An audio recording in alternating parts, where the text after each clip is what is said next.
there's something strange over there. Come on, let's take a look.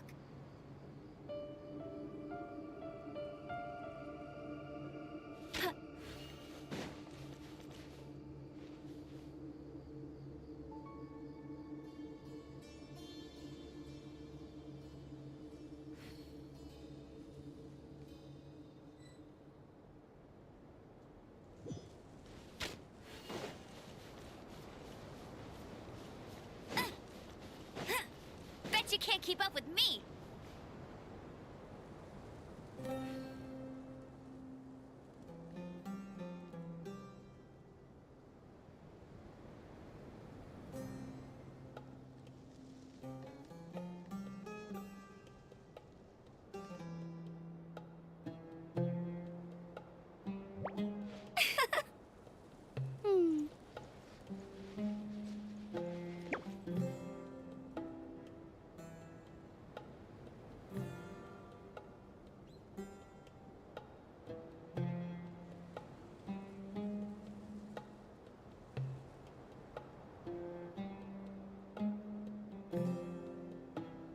Jean will be upset if she catches us lazing around like this.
Another test subject.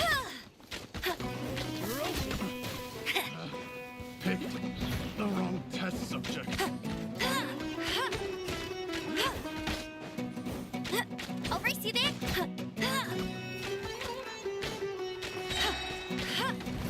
No one escapes my sights. Becomes the hunted.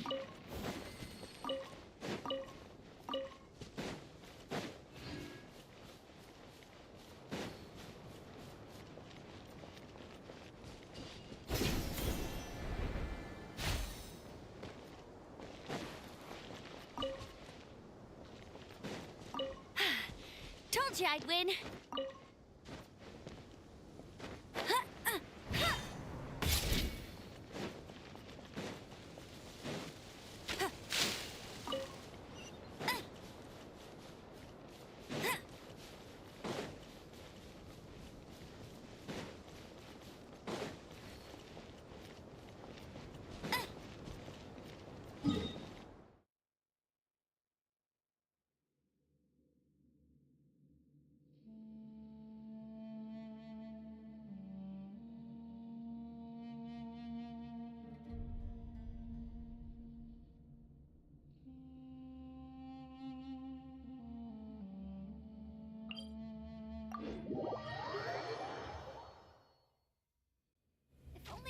wind was a little stronger. I'll race you there.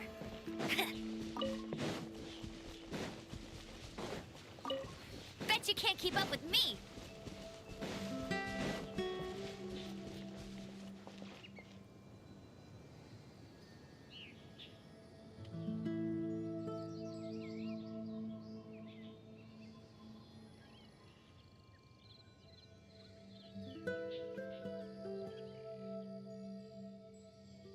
Hey, there's something strange over there. Come on, let's take a look.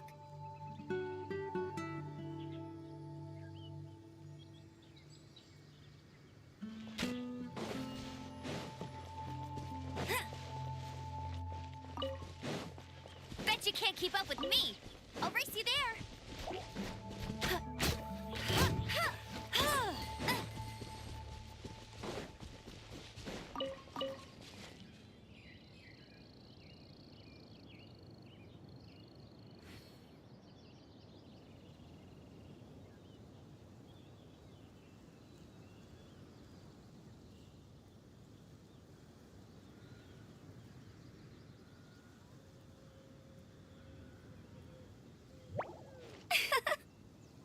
Hmm.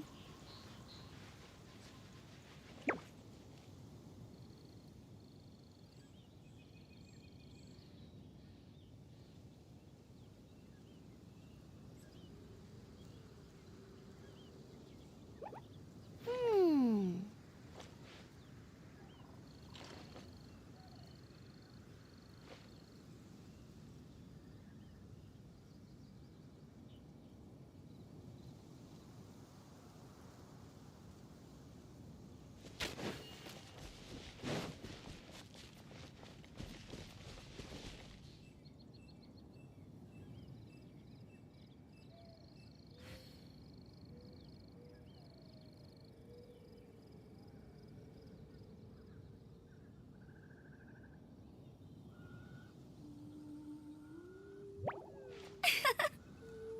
Hmm.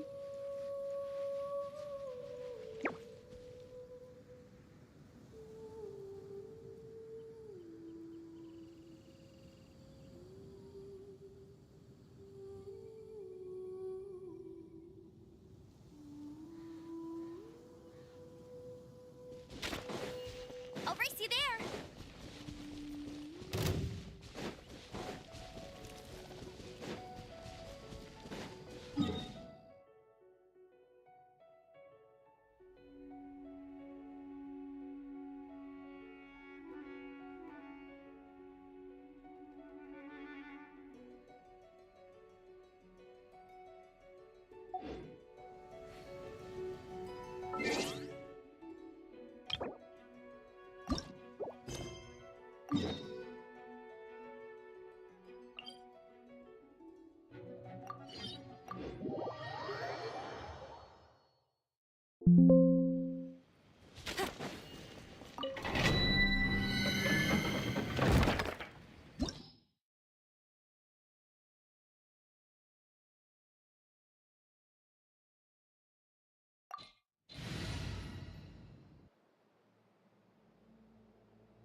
if she catches us lazing around like this.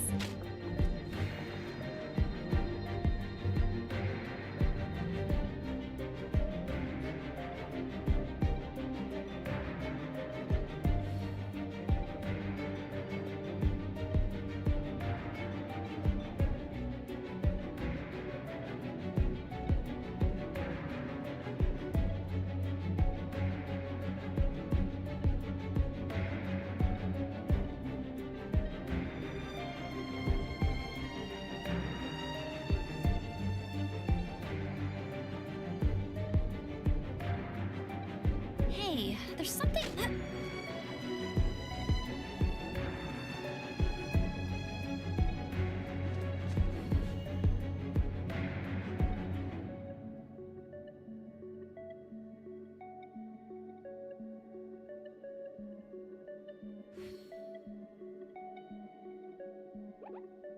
Hmm...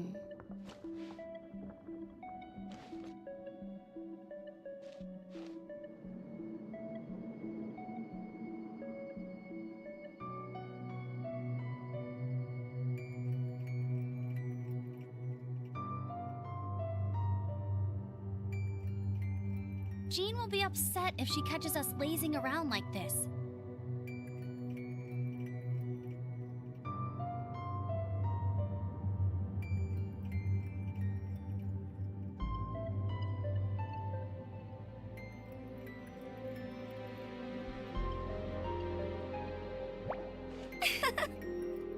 Hmm.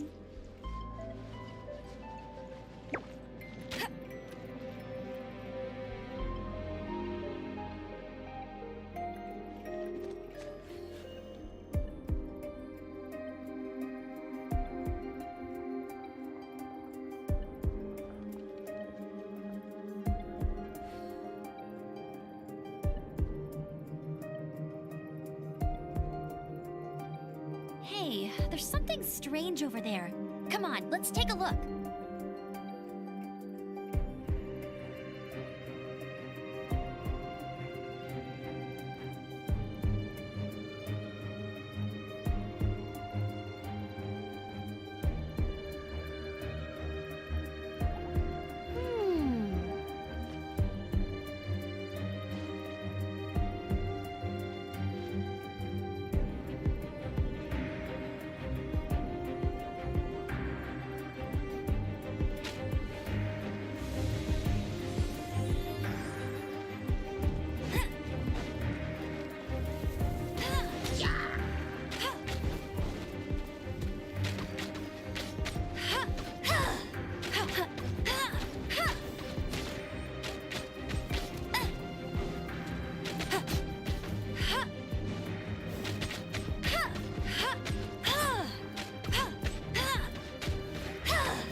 Bet you can't keep up with me.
I'll race you there. I won't let you down.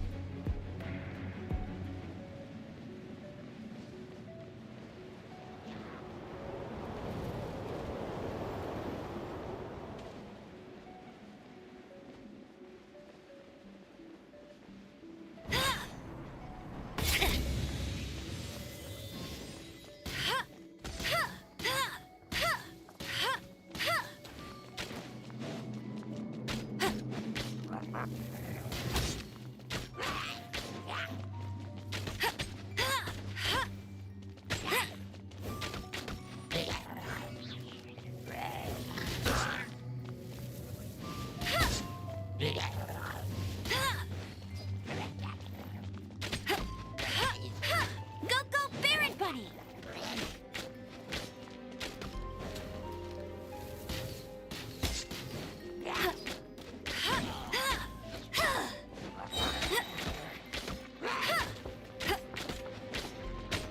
I'll race you there!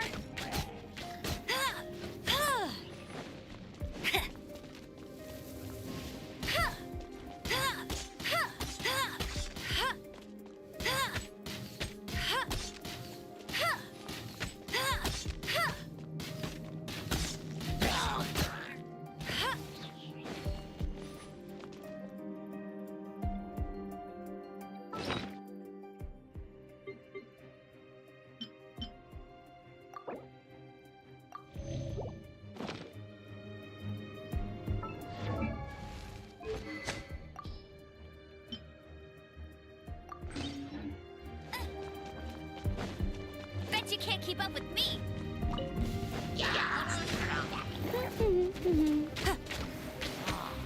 No one escapes my sights. That's cheating.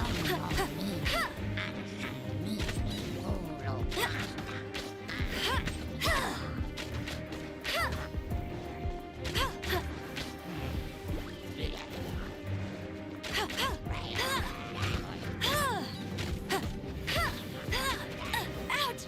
Meanie!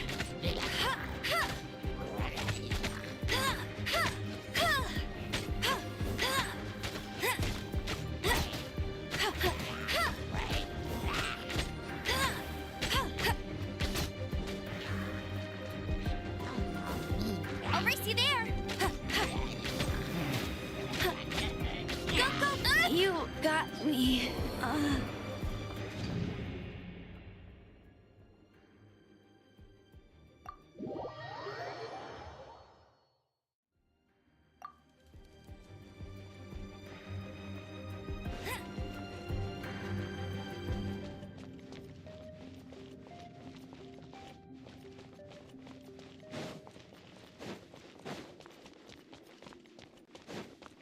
Bet you can't keep up with me.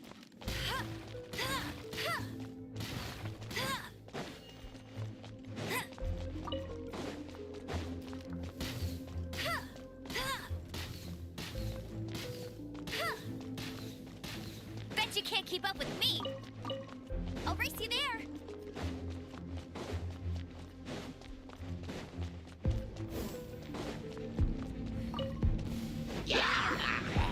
Bet you can't keep up with me.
Get ready for the gliding champion of Mondstadt.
Ouch!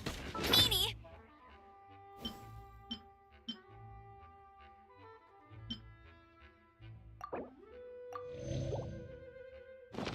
Bet you can't keep up.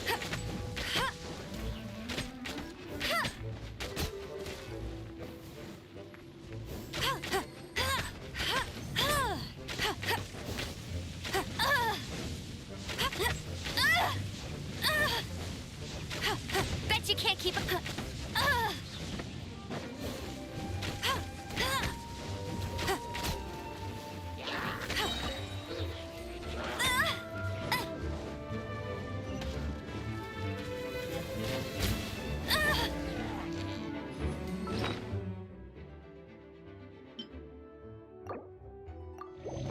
I'll race you there. No one escapes my sights.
Bet you can't keep up with me.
I'll race you there. Let it rain. Bet you can't keep up with me.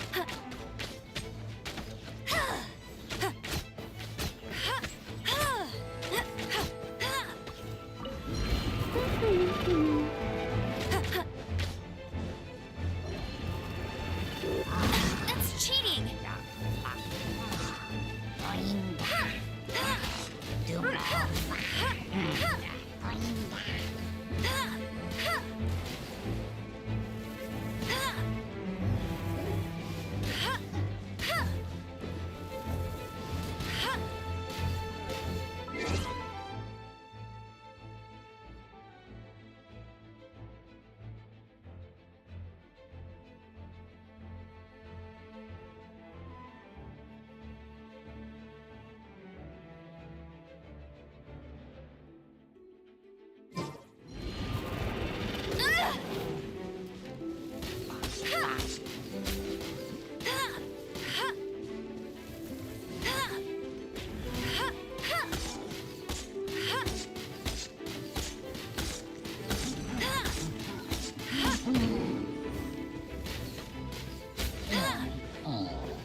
Bet you can't keep up with me.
I'll race you there.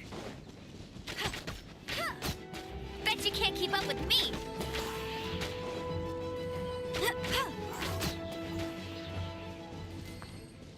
Go, go, Baron Bunny.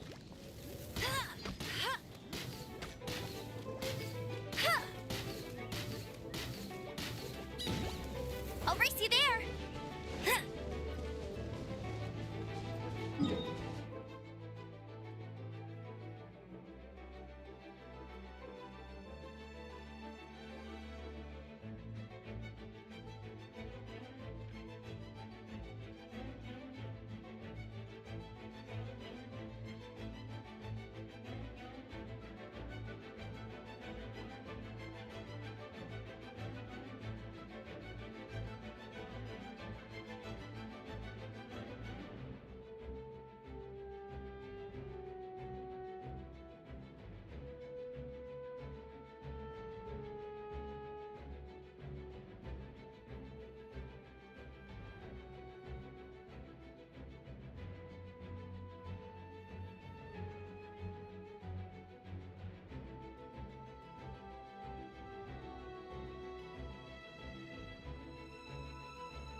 I'll race you there.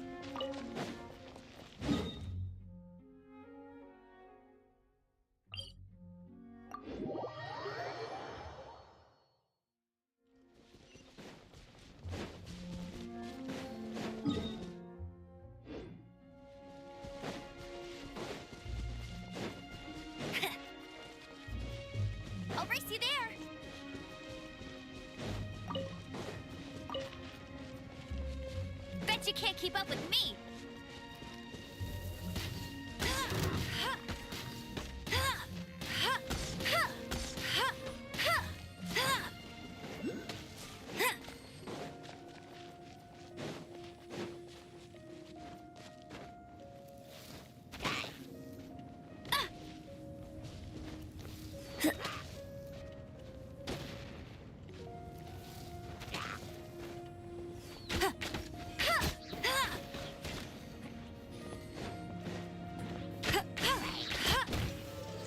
Hey!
I'll race you there!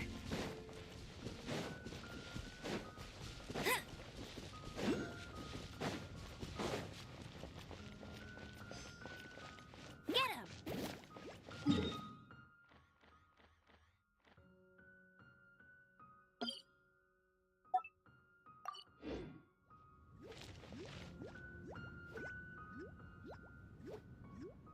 Bet you can't keep up with me!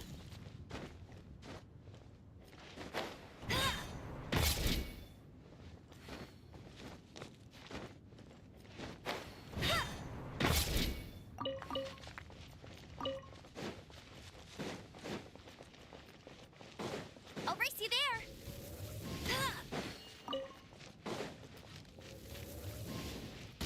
Bet you can't keep up with me!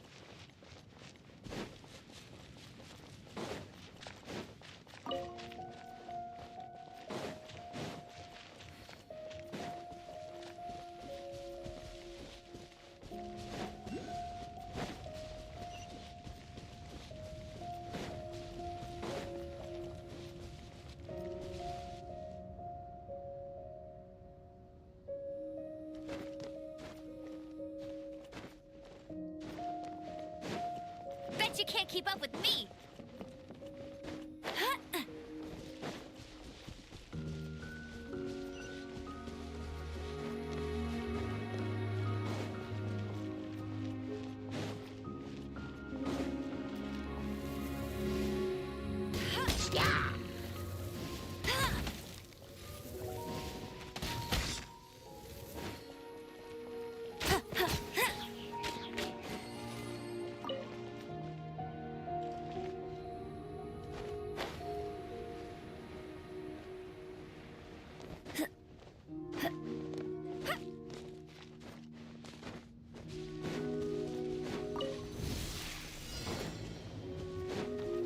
Go, Baron Bunny!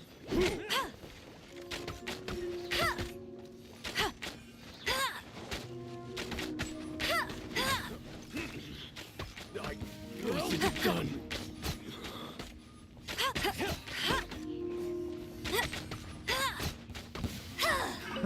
Another test subject. Get him! No one escapes my sights!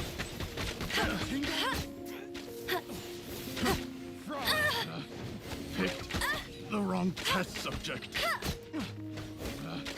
Picked the wrong test subject. Should replace my hammer.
Bet you can't keep up with me!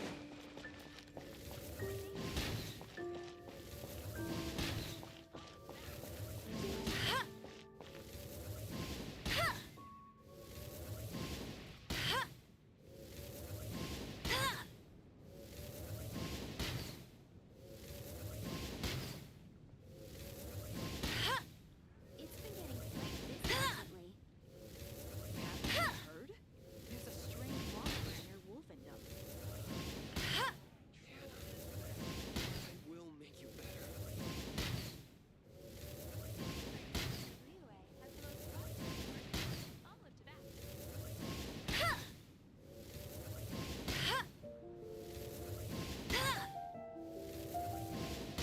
It's been getting quite busy. Haven't you heard?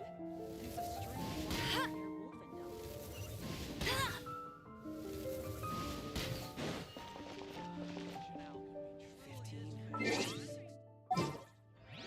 That's a nice haul. I'll lead the way.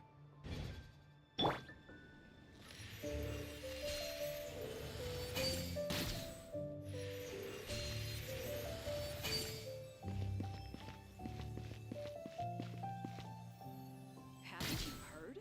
There's a strange monster near Wolfendom. Today's recommendation is the steak. 15. The neighbor used to live anyway. And always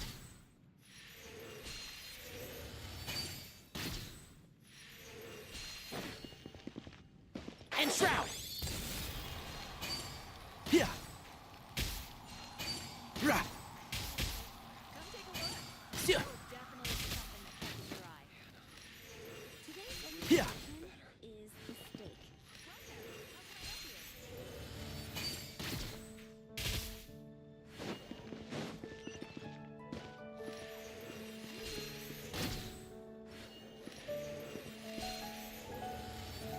Rah!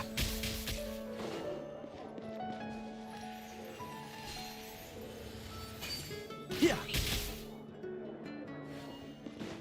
Haven't you heard? Rah!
It's been a few days since we said bye to the others in Nasha Town.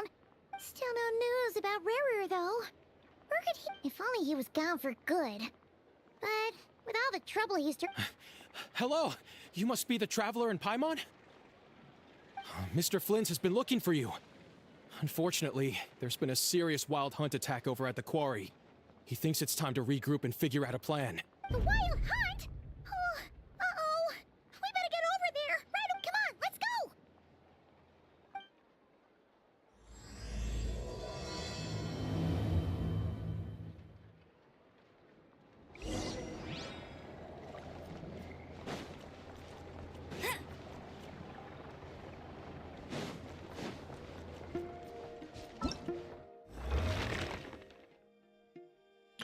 Todd, everything's look.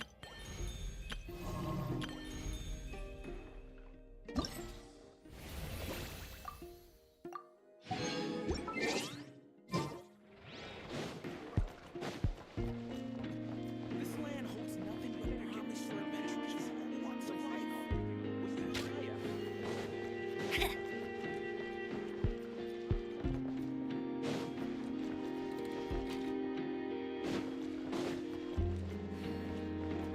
Bet you can't keep up with me.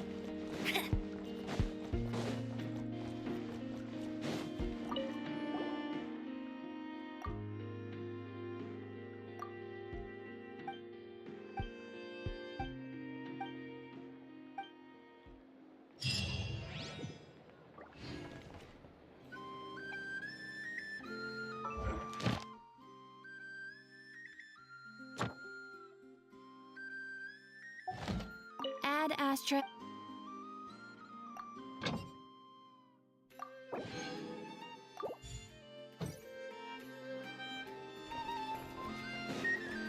Bet you can't keep up with me.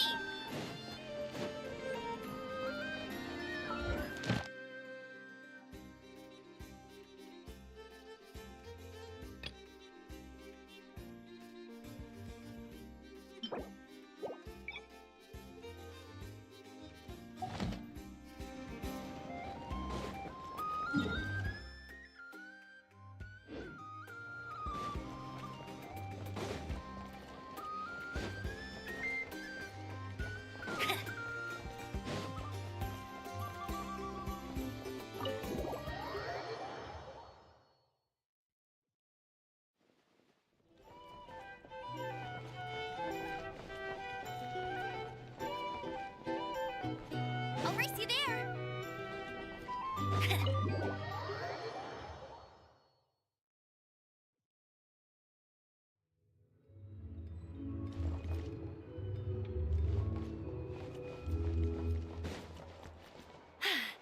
Told you I'd win.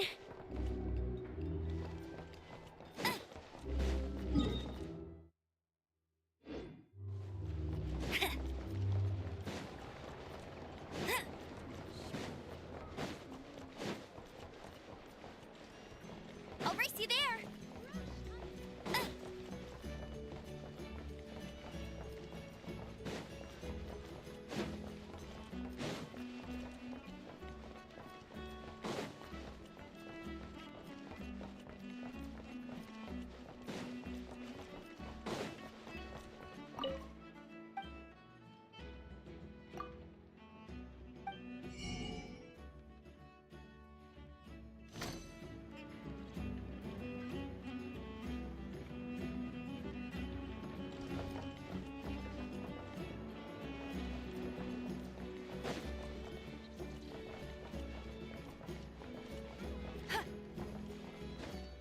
Get ready for the gliding champion of Mondstadt.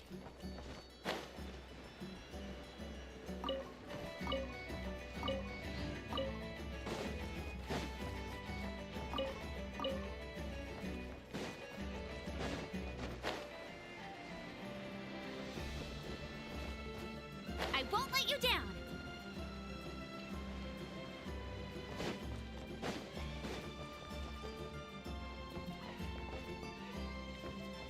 Bet you can't keep up with me.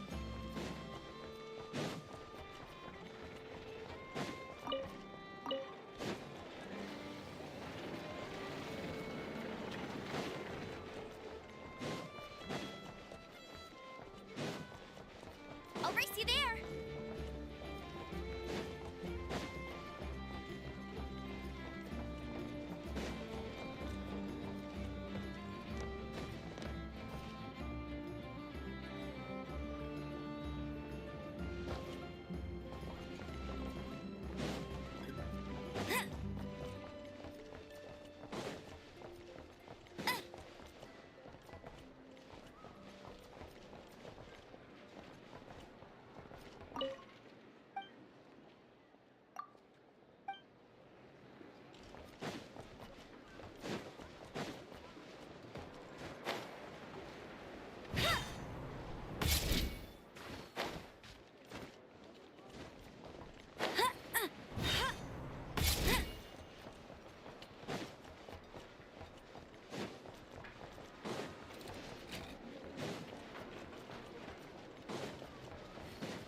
Bet you can't keep up with me!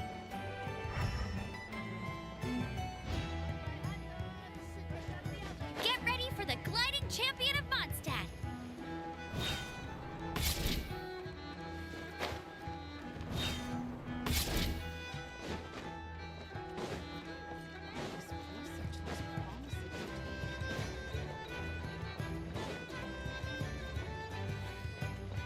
I'll race you there!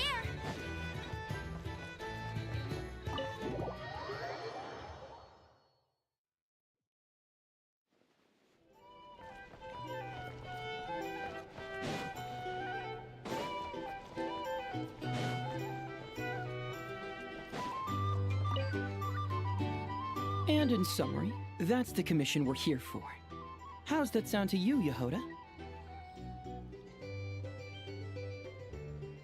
All the same to me. You should ask yourself one question, though. You want to catch someone and not cry? How many lives are you prepared to lose for it?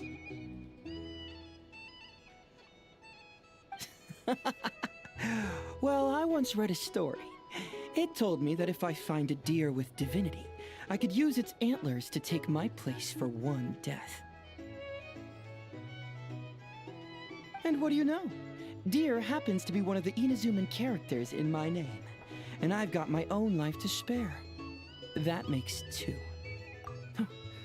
Traveler, what a coincidence. What are you doing in Nodcry? Sharp. I'm here in pursuit of a fugitive who fled Inazuma. He's racked up a real rap sheet. A few months ago, we received intel that he was, I think they called themselves the Seahook Gang or something. Word is they're quite a big deal in Nodcry, and have taken in a fair share of exiled criminals from across Tevat. After that, I knocked on the doors of the Curatorium of Secrets, Mora in hand, and asked the boss to get me someone who could point me in the direction of this Seahook Gang. That's right. Judging by your expression, I'm guessing you're acquainted. I can tell. My intuition tells me that if Yehoda became a thief, even I'd never be able to catch her.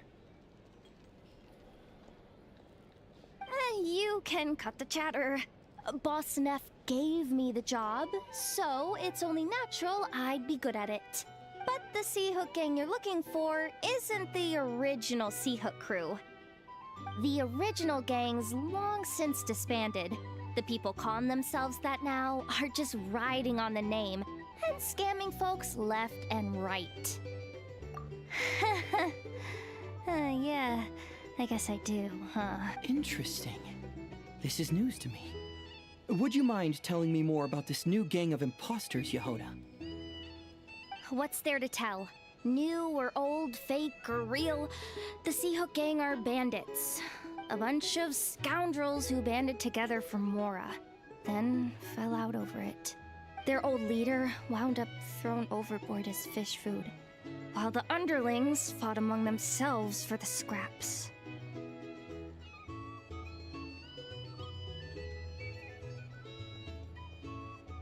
Some died, and others continued their wanderings. Wait. Doesn't that mean some of the suspects within could have started going around committing crimes again? When a house goes poof, the snakes and rats nestled within find other walls to burrow into. That's just how it is. Nope. But for all the vermin out there, it's also the perfect time to find a good place to settle down. And maybe get a good roommate along. If I were a rat, escaping the snake would mean freedom from being hunted down and eaten. When you think about it, that's a good thing. In any case, you've been most helpful, Yehoda. Thank you for the intel. It seems the Mora spent on your services was well worth it. It's honestly a real load-off to know that these people are just imposters using the Sea Hook Gang's name.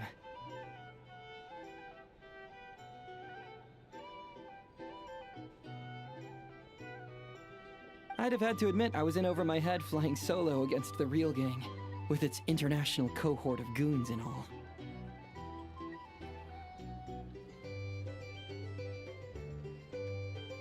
Well, wait. You think you can take them on as they are now, all by yourself?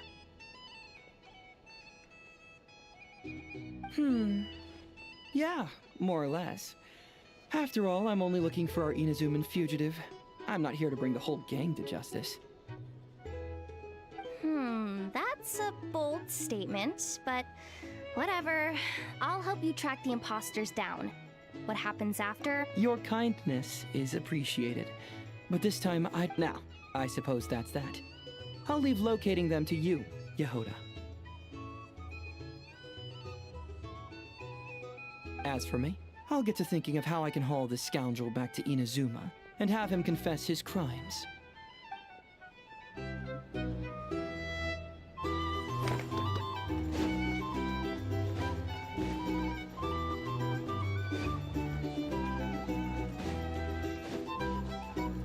Here's the thing.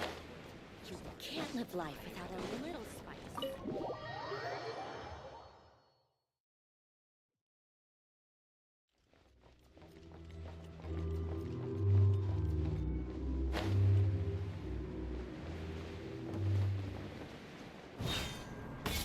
Bet you can't keep up with me!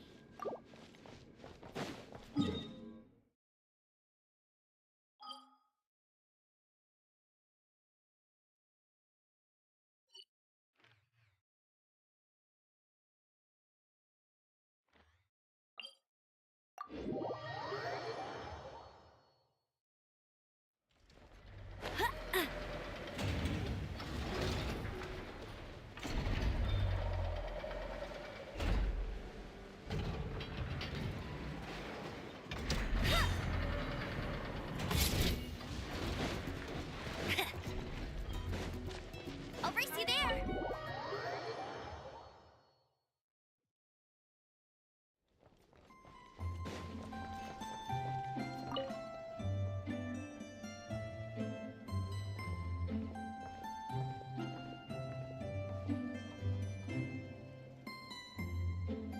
Almost there. That should do it. Once Nefa wakes up, I'm treating myself to 3 whole slices of cake. Oh, hey! Are you here to play? Sorry, but I'm busy right now. Just give me a bit. I'll be done soon. And Nefa's fine, by the way. Just undergoing some routine maintenance. But a few days ago, Yehoda called her an unfunny, dum-dum, metal-faced lunkhead. Right before starting her maintenance, she asked me if I could upgrade her sense of humor.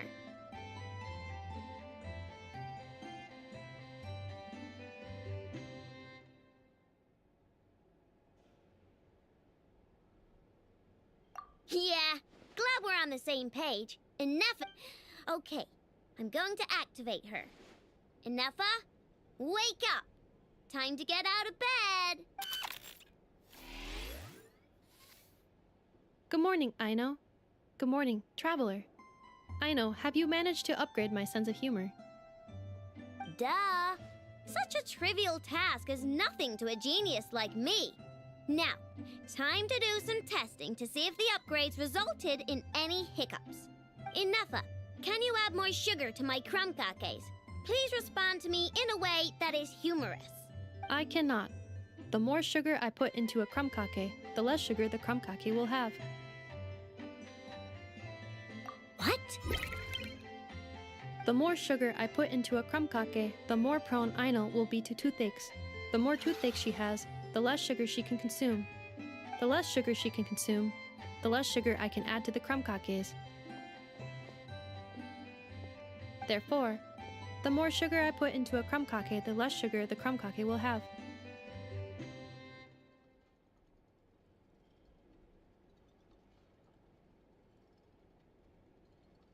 Okay, that's not supposed to happen. Help me with another test, will ya? If it stays bad for a while, the traveler will crack a smile. What?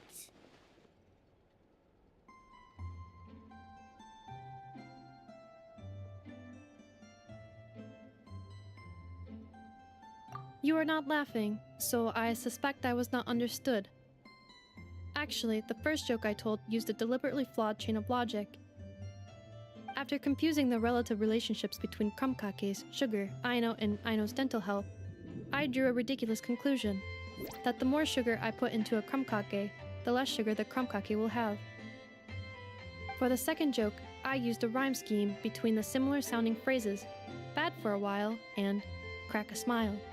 Okay, well, the jokes are funny, but the punchlines don't work if they aren't explained. Yes. However, according to my database queries, such statements are considered humorous due to their chaotic structure and lack of direct causal relationships. Such chaotic sentences serve as a form of guidepost, while the humor lies in the explanation that follows. Oh. Huh. Interesting. Ineffa, write some of these chaotic jokes down. We'll get Yehoda to be our guinea pig. Yes. However, according to my database queries, such statements are considered humorous due to their chaotic structure and lack of direct causal relationships. Okay, well, the jokes are funny, but the punchlines don't work if they aren't explained. For the second joke, I used a rhyme scheme between the similar sounding phrases, bad for a while, and crack a smile, to express humor. After confusing the relative relationships between crumb cakes, sugar, Aino, and Aino's dental health, I drew a ridiculous conclusion: that the more sugar I put into a crumb cake, the less sugar the crumb cake will have. Traveler, why are you covering your face? You got a toothache? Have you gone on a sugar binge too?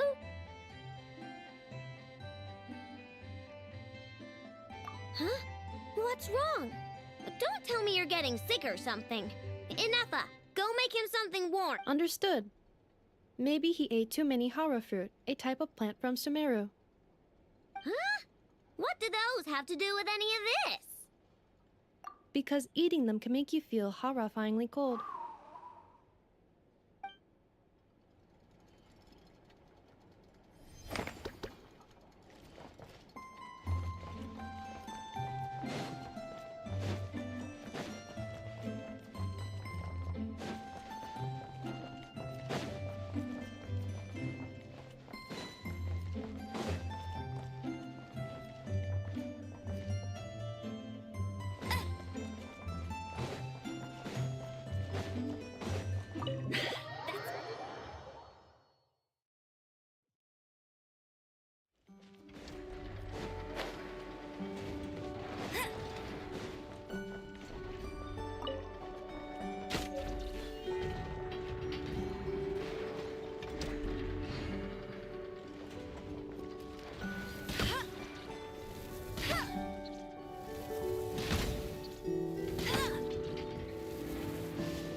can't keep up with me!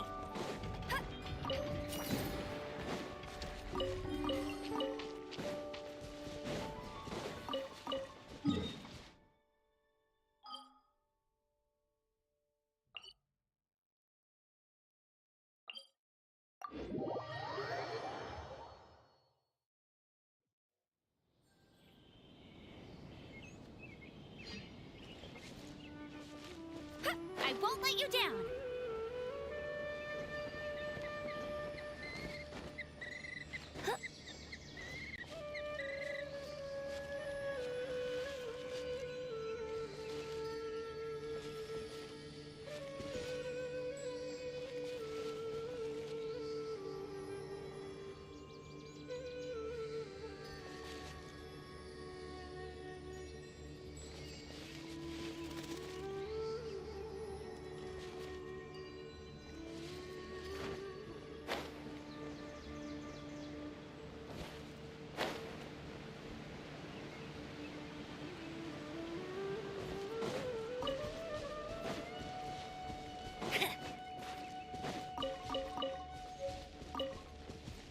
I'll race you there!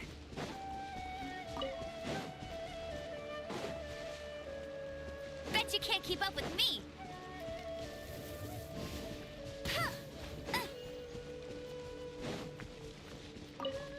I'll race you there!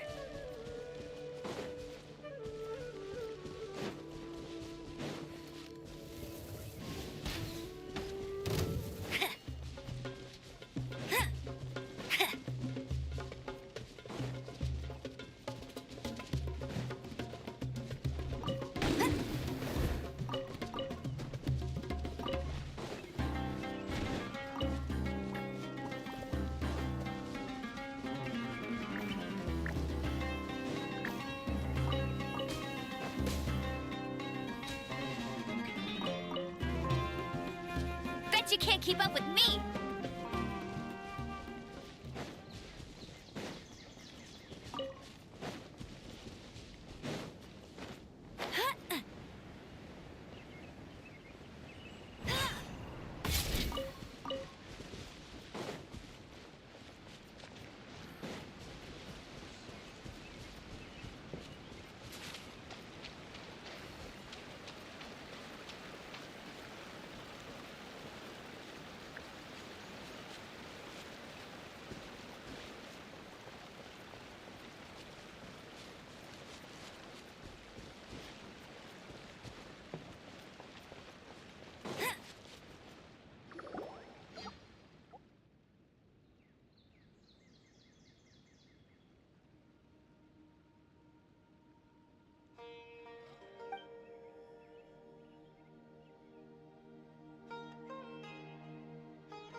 What do we do? We haven't seen Hypatia anywhere out here. Oh, there she is! Quick! So sweet. Well, the good news is that she's still conscious. Hey! Are you okay? That's really not like you. Anyways, we can talk about this later. We better make sure she's alright first.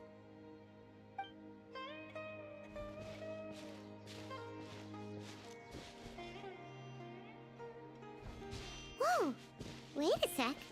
Look at all this fruit lying around her. We can put that to good use.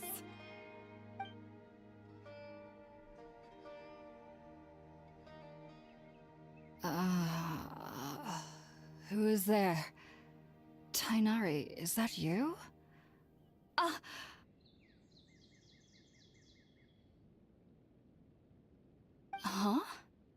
It's okay. You can relax, Hypatia. Tainari sent us here to bring you some food and water. Here, we have a letter that he asked us to give you.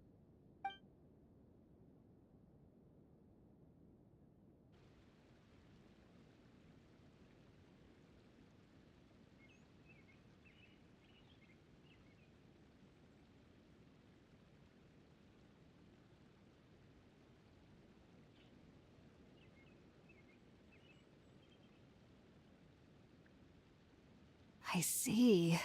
So, you're friends of Tainari. I apologize for all the trouble I've caused you. I'm grateful that you came so quickly to save me. You even brought all this fruit. Well, actually, we didn't bring the fruit. It was already here when we arrived. We were kind of wondering about that, actually. When we found you here, there was all this fruit lying around and even some juice dripping from your lips. Oh, really? I seem to understand now. All the fruit was likely from my, neighbor. Must have come by and saw me like this. Your neighbor? You mean there's someone else living nearby?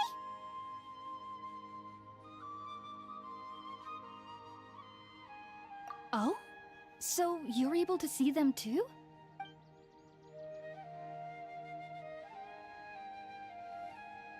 Wait, hold on a second, Traveler. You say that before we arrived, you saw some mysterious creature and suddenly had a strange dream? Isn't that a little too crazy to believe? No, I actually do believe what the traveler is saying. I myself had a similar experience once before and ended up scaring my timid little neighbor here. You needn't worry. They mean you no harm. They only dragged you into the dream because they hoped to buy themselves a little time in order— So, Hypatia, just what kind of creature is your neighbor exactly? I'm not sure what it's called, to be honest. But I do know that they have some sort of deeper connection with the Dendro Archon. I know this because the first time I saw them was also the exact day my consciousness was able to form a connection with Irminsul. Even after I opened my eyes and stopped meditating, my heart was still pounding, and my mind was racing with all the knowledge that I had touched. And at that very moment, I suddenly noticed a small figure at the opening of the cave. In my curiosity, I began to walk over to the creature. They must have already been used to me living in the cave, because they didn't seem to mind me approaching them. They just kept doing whatever they were up to. It wasn't until I crouched down next to them that they suddenly realized that I could see them. Oh, and then? And then I had a dream. By the time I came to, they were nowhere to be seen. I was convinced they'd never show up again. But I feel like they aren't as afraid of me as the first time I approached them. But I never would have expected them to save me. Yes, no doubt about that. By the way, Tighnari mentioned in his letter that you had questions for me regarding Irminsul. Sorry about that. Sounds like just drinking juice still isn't quite enough for my stomach. Well, if somebody hadn't dropped the food earlier... Anyway, looks like we'll need to prepare something ourselves. Besides, Paimon's getting hungry too. Let's eat first and talk about Irminsul later. All right, we're up, Traveler. Today's menu will feature sweet madame and a radish veggie soup. You'll love them, Hypatia. They're our specialties after all. Sounds good. I've never tried any dishes from other nations before. I certainly look forward to it. It's been so long since I've had a decent meal, too. To be honest, the last time had to be when Tighnari came to visit.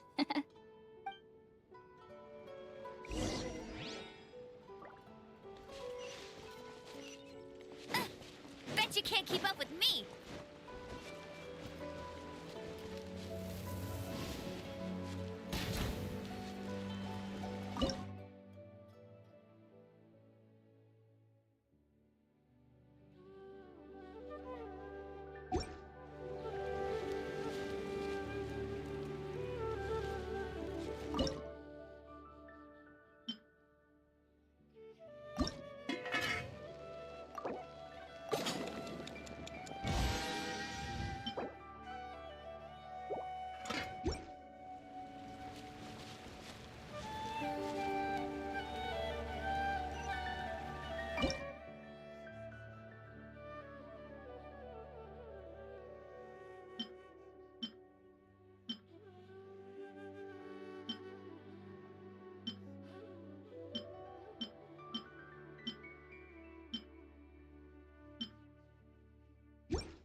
you already finished cooking?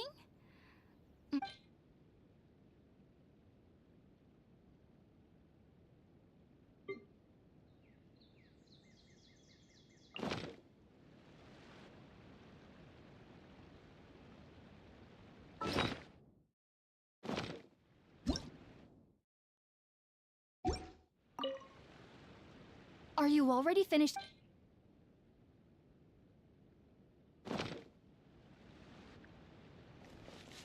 I'll race you there. Bet you can't keep up with me.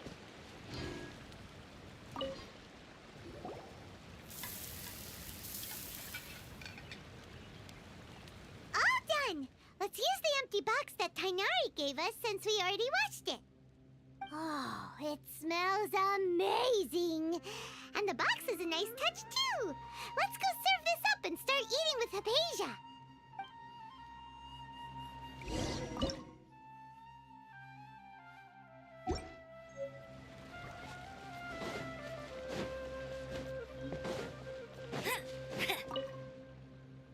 Are you already finished cooking?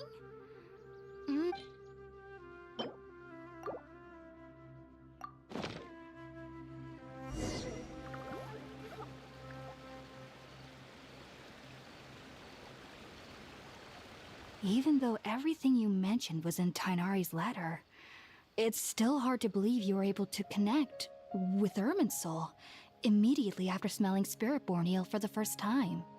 It took me nearly 3 years before I could do so.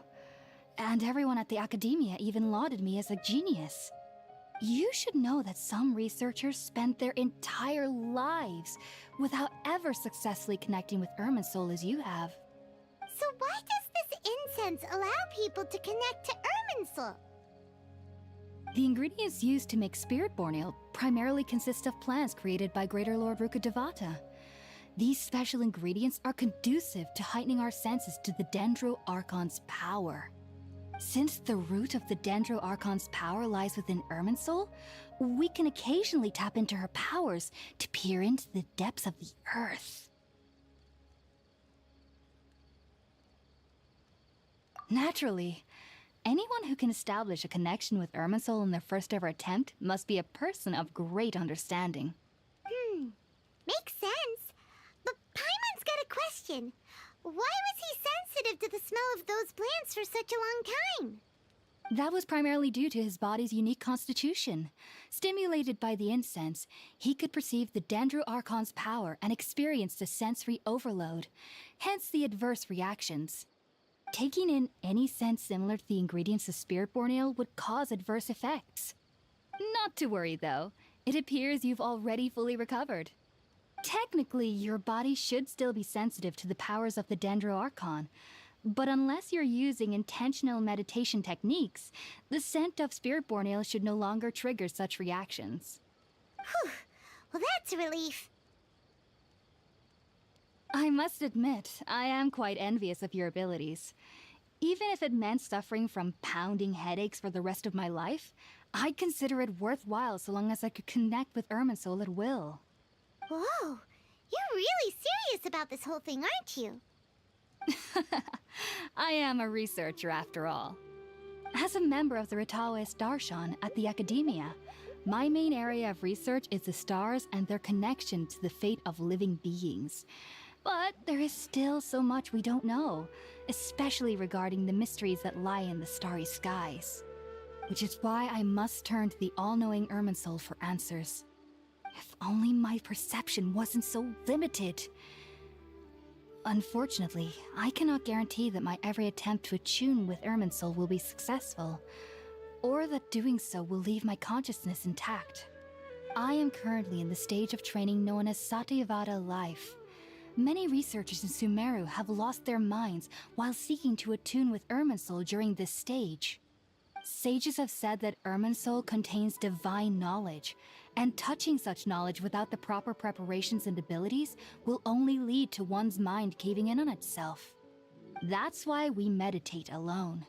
We need to ensure that our minds will be calm while minimizing the possibility of involving anyone else.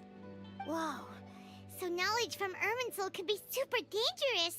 Don't you ever feel afraid of the risk, Hypatia? Of course I do. Especially during nights that are pitch black with no moonlight, and dead silent without even the sound of insects. However, I've been feeling better as of late. I don't get as scared anymore knowing that I have a little neighbor living nearby. I believe that being able to see them is a sort of blessing from the Dendro Archon. But what's strangest of all is that they're clearly an envoy of the God of Wisdom herself. And they have the curious power to make people dream. What's so strange about that? It doesn't sound so out of place for a divine being, does it? Well, it's strange because nearly nobody in Sumeru can ever dream. Oh, is that true? Yes, well, to an extent. Only children can dream in Sumeru. Adults, however, never do. The sages say that wisdom implies rationality, but that which occurs in dreams is often neither rational nor logical.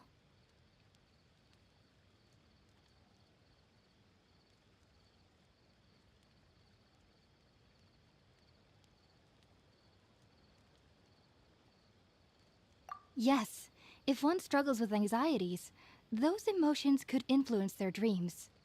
The fact that the people of Sumeru do not have dreams is seen as a blessing by the sages. They believe that Greater Lord Rukkhadevata, the god of wisdom, is keeping us away from the foolish delusions you encounter in your sleep. I was born into a family of scholars in Sumeru City. Ever since I was a child, my parents would always tell me that I'll know I've grown up once I stop dreaming. I studied hard, enrolled as a student in the academia, and went on to become a researcher. Sure enough, I never dreamed again. But then, on the day I scared the little Aranara, I suddenly saw a dream again. It was incredible. Though I don't exactly remember what I saw, I clearly recall the feeling. I suddenly felt like I was a child again. Back then, I was foolish and ignorant as any youth would be, but I was free of fear. Maybe dreaming isn't as bad as we've made it out to be. Just be sure not to speak of this if you travel to Sumeru City. They'll look at you as if you've lost your mind. So, do you have any thoughts about the things he saw when he connected with Irminsul? Sorry. I'm afraid I don't have any answers as of now. All I can say is that what you saw is a memory contained within Irminsul itself. World Forget Me. What could that possibly mean? If only I could ascend past Satyavada life and begin Paripurna life. I might have some more answers for you. If you two are ever in the area again, please be sure to come and see me.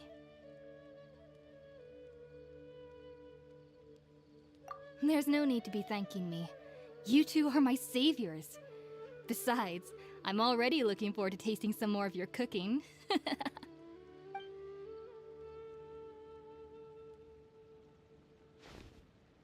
Now that we know Hypatia is alright and had the chance to ask her some questions, Paimon thinks it's about time to head back to Gandharvaville.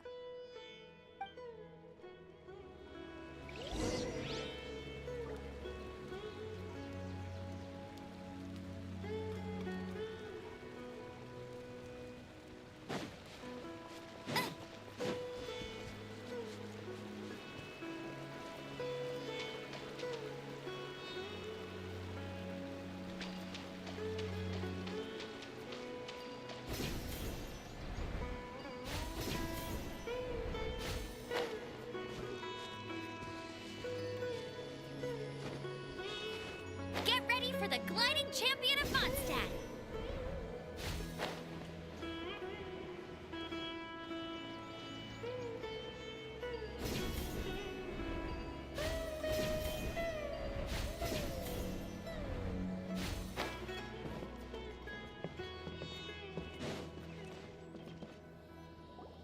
Think about it, Tainari. Refusing to join is tantamount to burying your head in the sand. I understand that you're a forest watcher, and that it's your duty to combat the effects of withering zones. But isn't it evident that such work is not a lasting solution to the problem? As Sage Kage clearly stated, your presence and guidance in Sumeru City is pivotal in finding a cure for Irminsul. How could you possibly refuse? Keep your emotions in check, Gulam. Let's at least listen to Tainari's reason for declining. We're here to invite him to the Academia, not to cause a scene. Sage Kage, I am truly honored that you came here in person, but I'm afraid I must still decline your invitation. I am merely a forest watcher. How could the great minds of the Haravatat have any need of someone like me? Well, it turns out that your refusal letter had some implications on your master's reputation. He is a renowned sage of the Immorta, after all. So now I've come here in his stead. I see. Well, I figured that given his temper, he would come here and berate me personally. Tainari, your master is an integral part of this effort, and now he requires your assistance. And what exactly does my master need of me, Sage Kage? You'll know once you've arrived in Sumeru City, that is. And, how long will I be required to stay? There's no definite answer as of now. Do you mean to tell me that, despite coming all the way here to Gandharvaville, you still can't answer the questions I laid out in the letter to my master? If that's the case, then I'm afraid I cannot give you a definite answer either. Tainari, but you... So be it. Come, Gulam, we're leaving.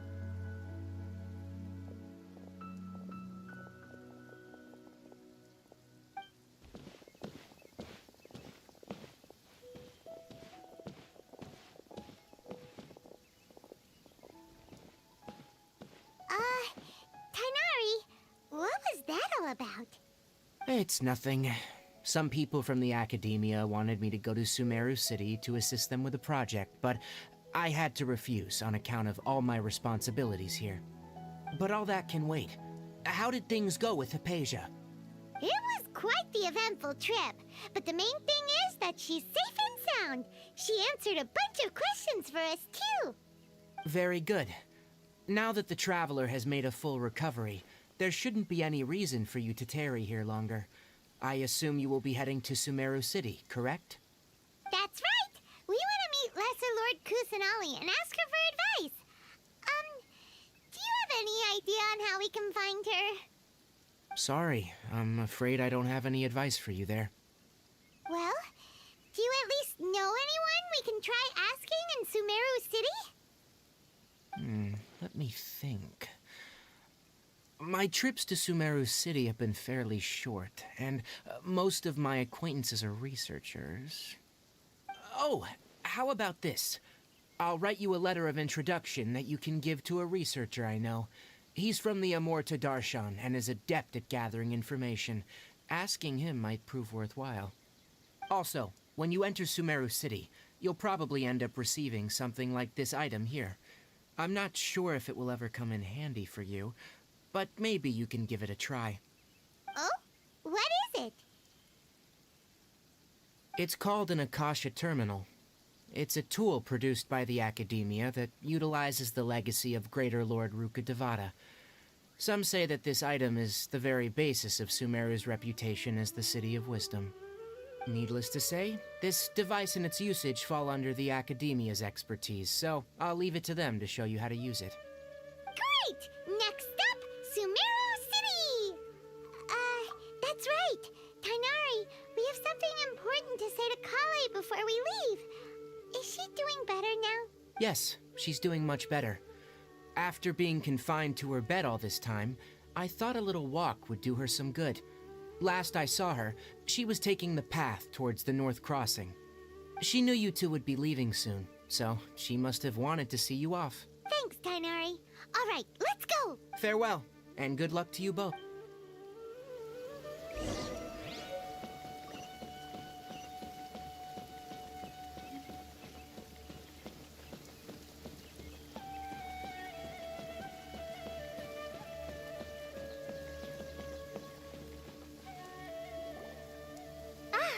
I've been waiting for you two.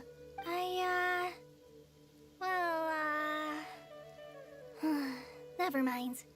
I I guess I should just wish you two a safe and successful journey. Thanks for waiting here just to see us off, Kale. We're headed to Sumeru City. Don't worry about me. I can take care of myself. My condition won't be getting in the way of my duties. I want to be a forest ranger after all. It's up to me and the others to protect the rainforest here. And, I'm sorry. I should have told you both about my condition when we first met. I just wanted you two to treat me as a normal friend. Not some girl that needs your sympathy. But I guess now I understand that the most important thing is for friends to be genuine with one another. There's no need to apologize, Kale. We should be thanking you for trusting us enough to be your friends and sharing your past with us. We're probably still gonna worry about your condition, but that's because we're friends and we care about you. Thank you. That means a lot. Oh? What is it? It's my recipe for pita pockets. I told you that I'd give you a copy, remember? My handwriting is a little, messy, so please don't laugh. Yay! Thanks, Kale. Now we can eat those scrumptious little pitas whenever and wherever we like. I hope that whenever you eat them, you'll both remember your time here in Gandharvaville. Well then, I, trainee Forest Ranger Kale, bid you both farewell. Please visit Gandharvaville again. The Rangers will always be ready to assist you here.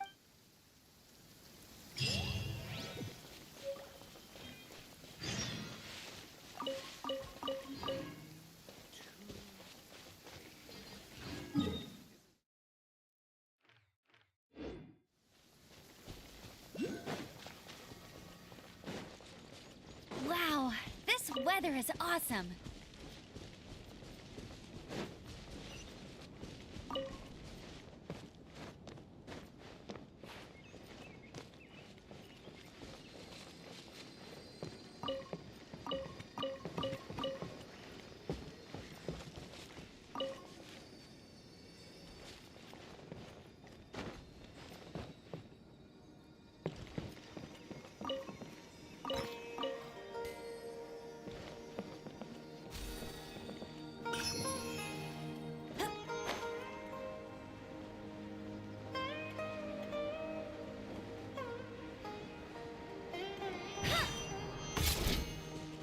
I'll race you there.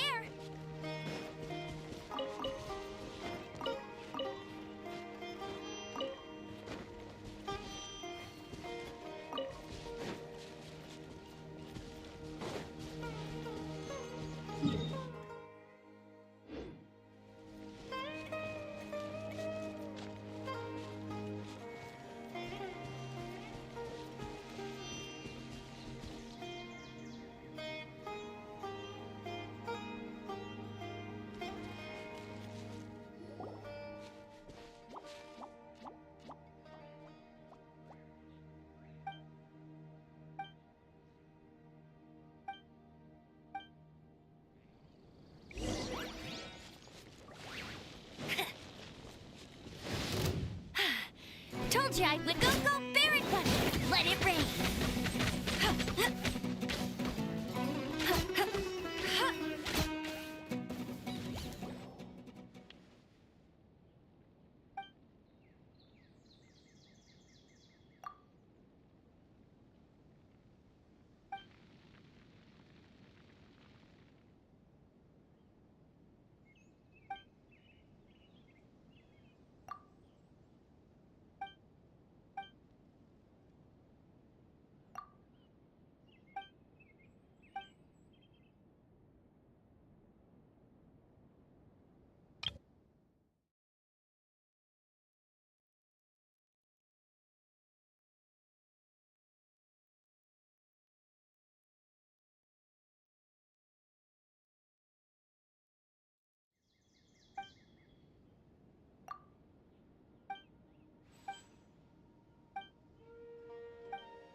race you there!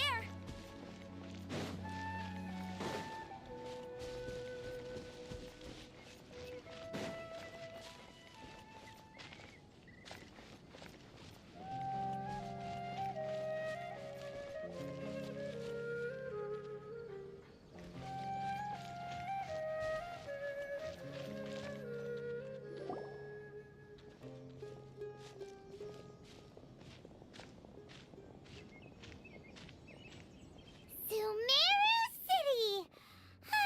We finally made it! Oh, did you see that? When those people entered the city, something on their heads lit up. One moment, please, you two. It appears this is your first time visiting Sumeru City. Oh, yeah, that's right. But how did you know that? Because there's currently no information on either of you in the Akasha. But no need to worry, that won't prevent you from entering the city. In fact, the Academia conveniently provides each traveler to Sumeru City with a device.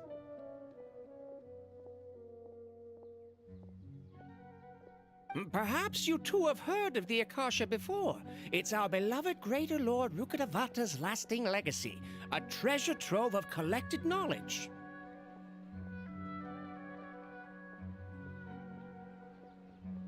After centuries of tireless research on the Akasha, the Academia created one of its most ingenious inventions, the Akasha Terminal. As long as you are within Sumeru's borders, you may use an Akasha Terminal to connect directly to the Akasha and access any knowledge you need. I should mention that due to technical limitations, the operation of Akasha Terminals will be much smoother and more effective in large cities such as Sumeru City and Port Ormos. Oh, so this is the thing that Tainari was telling us about. It sounds pretty amazing. You two are quite fortunate. Until recently, it was standard practice to only issue Akasha Terminals to outlanders who spent an extended amount of time in Sumeru.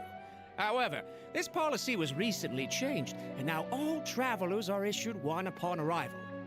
Here are your Akasha Terminals. Please handle them with care. It kinda looks like a leaf. To activate it, simply hold it in your hand and say the following phrase to yourself. May the mighty God bless us with their voice of wisdom. Oh, since this little doodad lets you access knowledge, maybe we can use it to find a way to meet Lesser Lord Kusanali. Let's give it a try. Ahem. May the mighty God bless us with their voice of wisdom.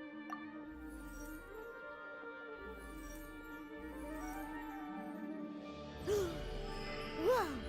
Just now, something clicked, and Paimon suddenly knew how to use this thing. It seems all we need to do is concentrate on what we want to know, and bam! You get it. Oh, that... Exactly.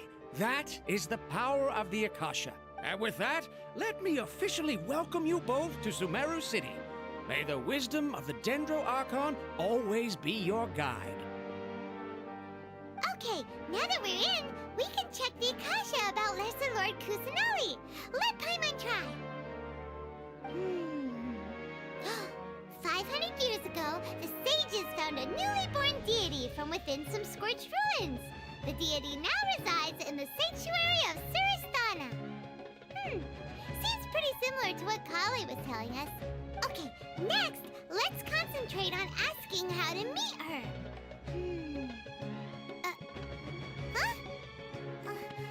Paimon doesn't sense anything. The Akasha didn't respond to Paimon's question. Oh, come on! Ugh. Focusing on this question feels like when you have something you're trying to remember and it's on the tip of your tongue, but you just can't think of it. Ugh. Paimon's brain is exhausted. Oh, smart idea. But what are you going to ask it?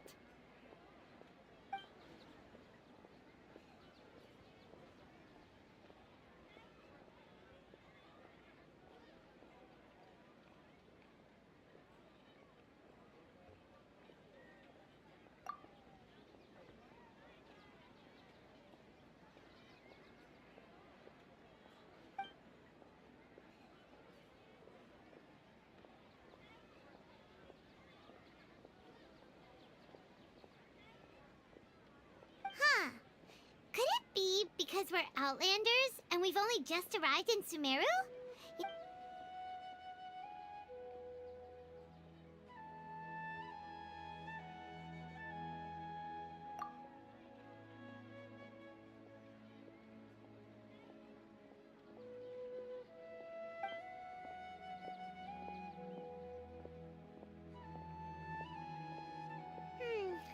You too? Well, glad it's not just Paimon.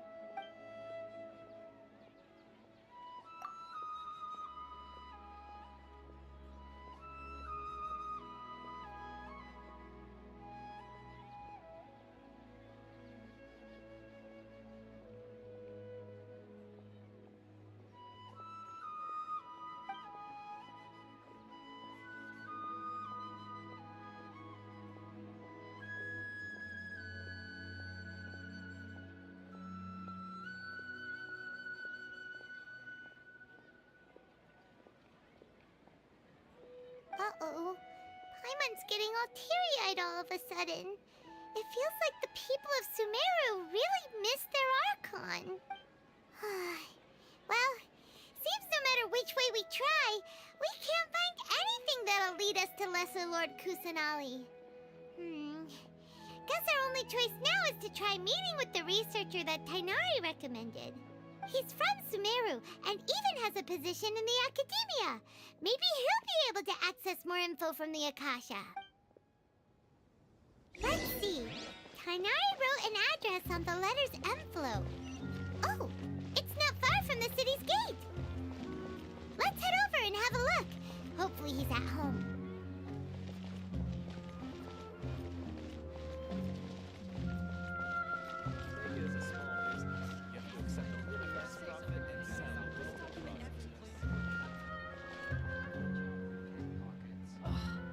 Once again, I think I'm gonna overshoot this month's budget.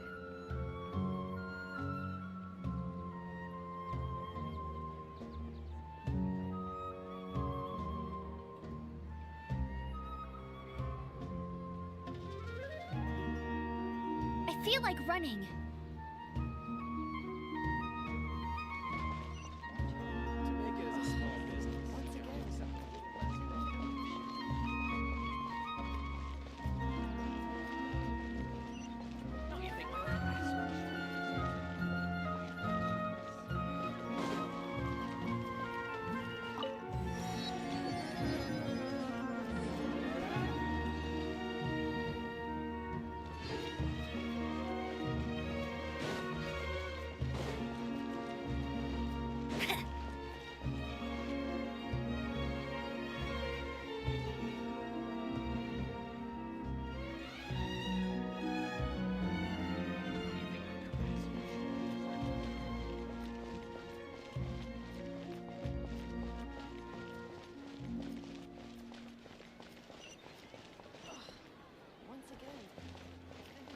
Bet you can't keep up with me.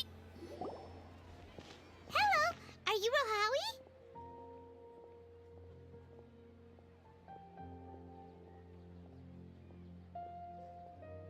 Yes, that's me. Can I help you? Great! You see, Tainari sent us here and... What? Tainari? Please, there's no need to say anything, really. Sure, I admit that the article I published last month wasn't my best work, and maybe the data didn't produce the most convincing results, but... Here! This is a letter from Tainari! Oh, let me see... Ah! Ooh, what a relief. You two nearly scared the life out of me. So, seems even Tainari acknowledges my innate ability for procuring information. So, what is it you two would like to know? We want to meet with Lesser Lord Kusanali. Do you know a way we can do that?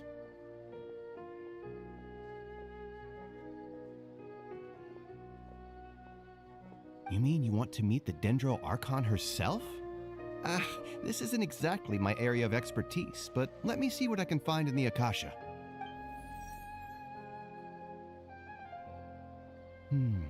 Sorry, the Akasha didn't respond to my query. What? You too? But what about your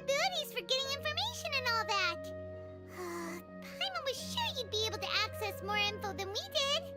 Well, as I said, this isn't my area of expertise. I am but a lowly researcher, so the Akasha doesn't see a need for me to know more about the Dendro Archon.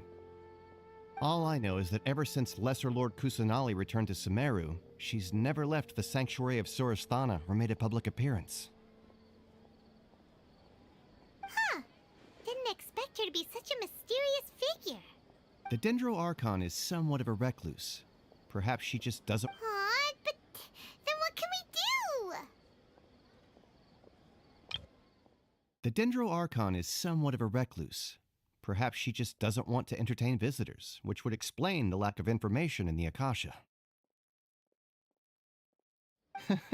No need to worry just yet. I'm only hypothesizing here. You could certainly try asking around and see if anyone else has ideas. And besides, you two should consider the bright side of things. Not being able to see Lesser Lord Kusanali may not be a bad thing. In this world, there will always be information you cannot obtain from the Akasha and things you can never accomplish. Knowing when to yield is a form of wisdom. Take me, for example. It's a miracle if my brain cells can spit out one paper every 3 years. But Tainari? That guy can publish 3 papers in just a single year. Okay. Thanks for your advice. Don't mention it. If you two ever want information about things like who's been promoted within the academia or relations between the 6 great sages, come find me. Hey, come on. This is a survival skill at the academia. Oh, Paimon's expectations were pretty low, but this is so low it's like digging holes in the dirt. So what do we do now? Even if we want to talk to someone, we don't know anybody here. Huh? Like who? Oh, you're right! Catherine! The Adventurers Guild has its own intel network. Let's hurry and find her. I've been handed all the cumbersome tests again.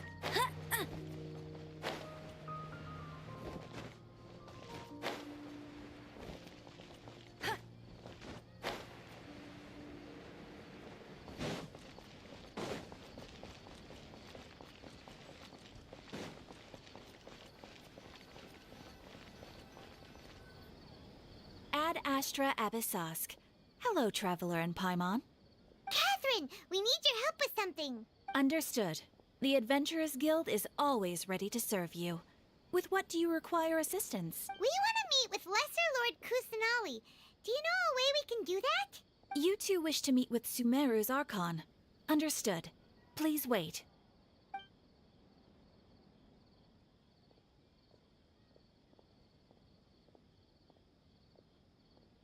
I apologize, but I am unable to call up any relevant information in the Akasha. I'm also unable to locate any pertinent information in my personal memory. Aww, another dead end. Well, if Catherine can't help us, then we really don't know anyone else to ask now. Please do not worry.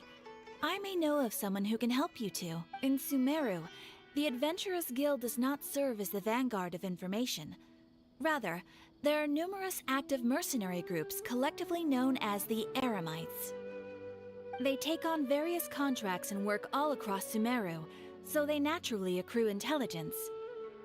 An Eremite brigade called the Corps of 30 is in charge of Sumeru City's defenses. Not only are they the oldest brigade, but they are responsible for managing and coordinating the affairs of all other mercenary brigades. Corps of 30? What a weird name. Supposedly, they are named as such because their ranks numbered 30 at their inception. Asfand, an advisor with the Corps of 30, maintains good relations with the Adventurers Guild. Though he's already retired, he and his words carry great weight within mercenary circles. If you'd like to get in contact with him, you can find him at the Corps of 30's headquarters, the Citadel of Rexar. You're welcome. I wish you two the best of luck. We look forward to your exploits in Sumeru. All right, off to the Citadel of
Welcome.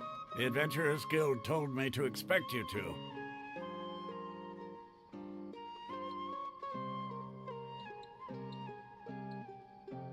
It's nice to meet you, Osfond. We'd like to ask you about something.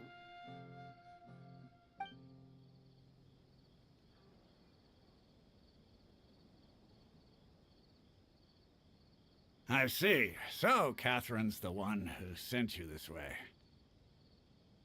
Ha!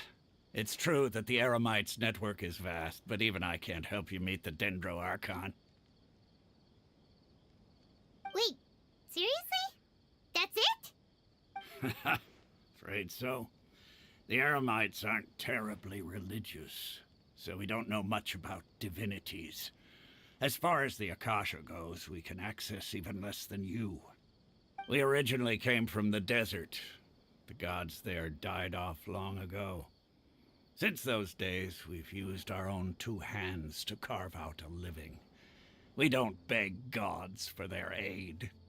It isn't just us, though. If you ask me, I think most in Sumeru aren't interested in Lesser Lord Kusanali. Oh? Why's that? Just take the Academia, for example. They're the ones who truly rule Sumeru. Although they believe in gods, most of them only care for the late Greater Lord Rugadavada. In their eyes, she was the one who founded Sumeru and gifted us with the Akasha. Lesser Lord Kusanali just happened to inherit her legacy. Because of the Academia's influence, most citizens are more familiar with Greater Lord Rugadavada and hold her in greater esteem. Not to mention that Lesser Lord Kusanali never makes an appearance, and the Academia never announces anything about her. As far as the people of Sumeru are concerned, she's just a god that exists. And that's all. Really? Aw. After hearing all of that, Paimon sort of feels bad for Lesser Lord Kusanali. Ha! But who knows? We're all just guessing when it comes down to it. Besides, I'm sure the God of Wisdom doesn't worry about her reputation among people like us. All right. Well, thanks for the info,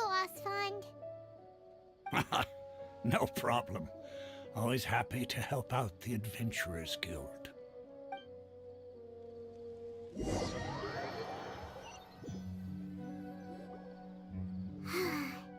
Seems Osfond was right about most people's attitudes here.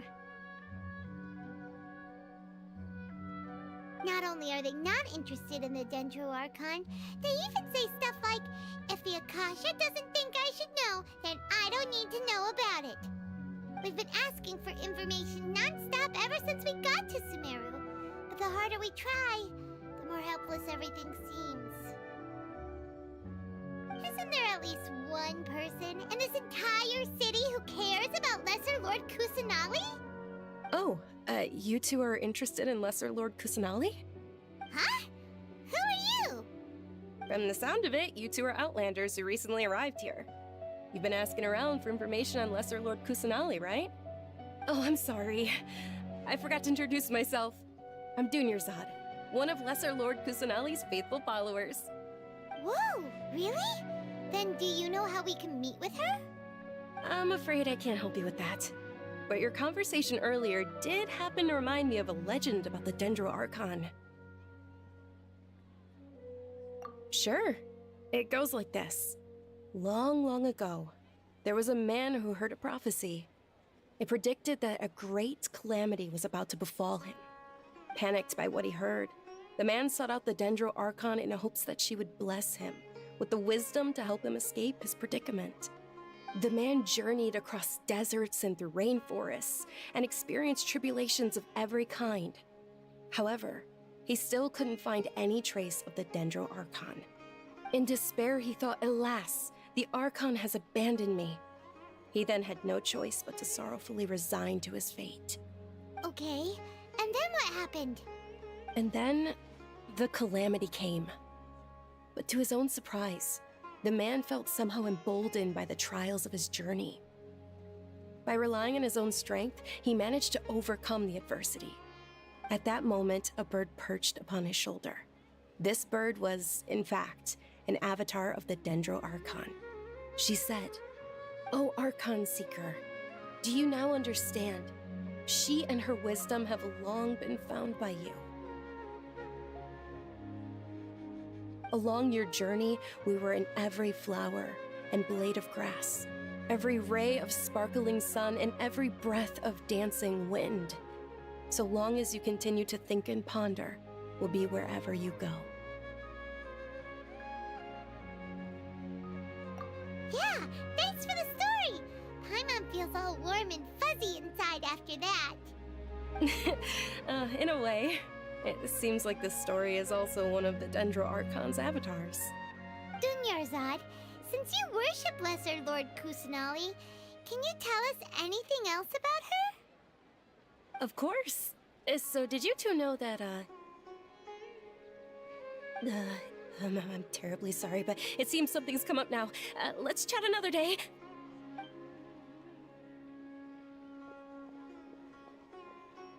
Hey, wait! What the heck just happened? It looks like they're searching for someone.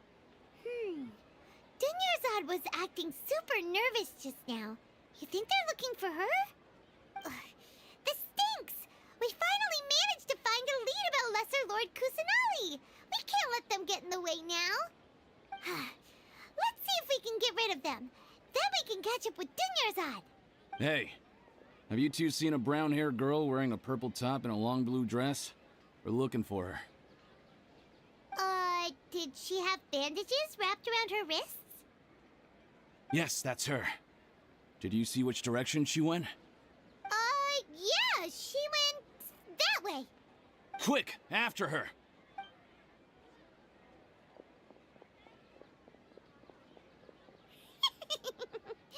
That should keep him busy for a while. Let's hurry and find Dunyarzad.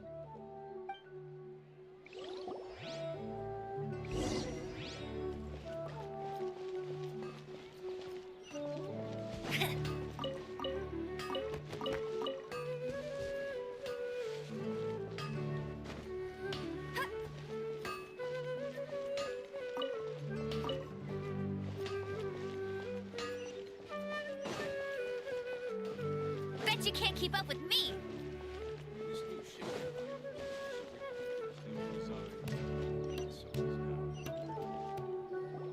There you are, Dunyarzad.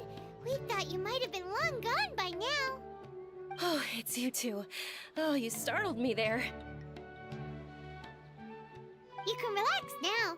We threw those people looking for you off the trail. Really? Thank you so much. Unfortunately, I believe there's still more of them out there looking for me. Uh-oh, looks like there's some coming this way. Huh? More of them? Then what are we standing here for? Run! No, wait, my body isn't in the best shape. It's difficult for me to run.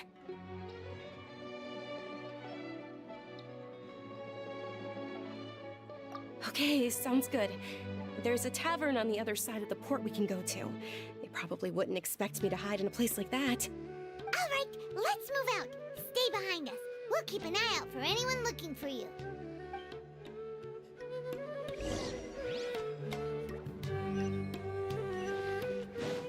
I'll race you there.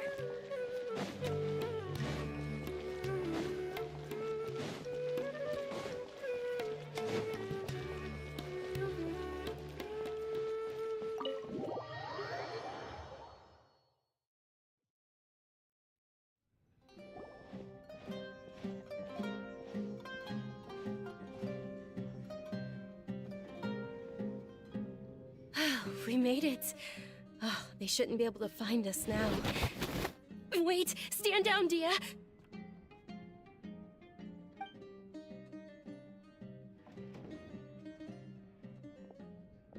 My lady, who are these two? They're travelers that I met on the street just a moment ago. They happened to notice that you were all searching for me, so they helped me hide. I see. In that case, you two should scram. There's nothing here for you. Wait a sec! Who the heck are you? And why are you shooing us away? I'm Miss Dunyarzad's bodyguard, here to see that she returns home safe and sound.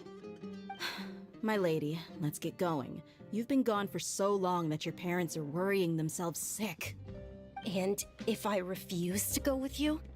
It'd be easier for the both of us if you cooperated. But if you insist on not going, then I'll have to carry you like a sack of potatoes. Hey! Dunyarzad already said she doesn't want to go back. Why are you still pushing her? Stay out of this. You don't understand the situation. Sorry, my lady. Even though I'm your bodyguard, your parents are my employers. I have to answer to them. How much? Wait, what? How much more do I have to pay you to become your employer? So you never listen to my parents ever again. Double? A triple? Give me some time and I'll get that much. My lady, this isn't about Mora. I don't know what you think of us Eremites, but let me say this. I like Mora, but I'll never go against my principles. That's why I'm here looking for you. Sure, it's an order from my employer, but my conscience was also telling me it's the right thing to do. And knowing your health, carelessly running around like this is gonna hurt ya. For the sake of those who love you, don't be stubborn. No, you're wrong. I'm aware of my limits and I know what I'm doing. Honestly, the only people being stubborn right now are my parents. And they know perfectly well that it makes no difference if I'm at home or not. They still won't accept reality. And every time I bring this up, they just change the subject. Dia, you've been living with us a long time already. This should be old news to you. Dia, I know it hasn't been easy for Mother and Father, and I'm grateful for everything they've done for me. But there's someone else in this world I'm also grateful to. Because she saved me. The love I have for her is the same I have for my parents. This is my life and my last chance. So I want to do something meaningful. My lady, are you sure what you're doing now is meaningful? Yes, I'm sure. At least, Fine, I won't ask you to return home anymore. But let me make something very clear. I'm only doing this because I respect your determination, not because I agree with you. Thank you, Dia. Sorry for being so rude just now. My nerves were acting up. And I even brought up your payment in such an offensive way. Don't worry about it, my lady. I did say that I like Mora. Besides, that's our next topic of conversation. Today's little excursion caused such a ruckus that every single bodyguard at the estate was deployed. It wouldn't be easy to hide things from your old man. Since this definitely won't be your last escapade, here's a little tip. You should at least make it look like your room and things are still in order when you leave. Also, you'll need someone to cover you for when you're out and about. So, I'll let you hire me, my lady. This way, everyone wins. As for the pay, let's say half of what your father pays me. We can settle the bill when we return to the estate. Okay, deal. Yay! Looks like they've reached an understanding.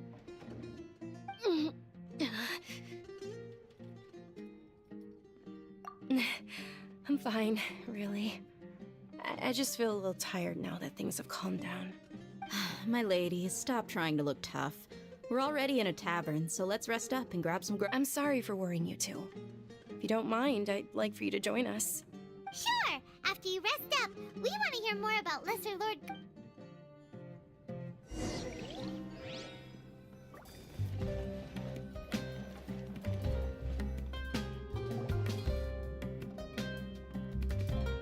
Ha! Well, if it isn't Dia, haven't seen you in nearly half a year. Word on the street is that you're a bodyguard for the Homayani family now. Ha! Don't you find that kind of work boring? Nah, you get used to it. How about a menu over here? You got it, huh? Isn't this little Miss Homayani herself? We don't get to serve personages like you very often. We'll be sure to prepare our very best. Thank you, sir, but but please bring these two the best food you have. They're my new friends, so I want to be a good host for them.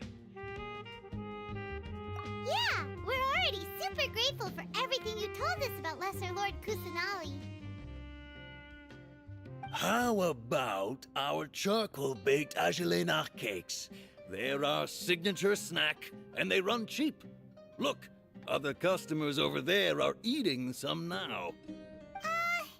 They look kind of burnt and dry. Bye, mine will pass.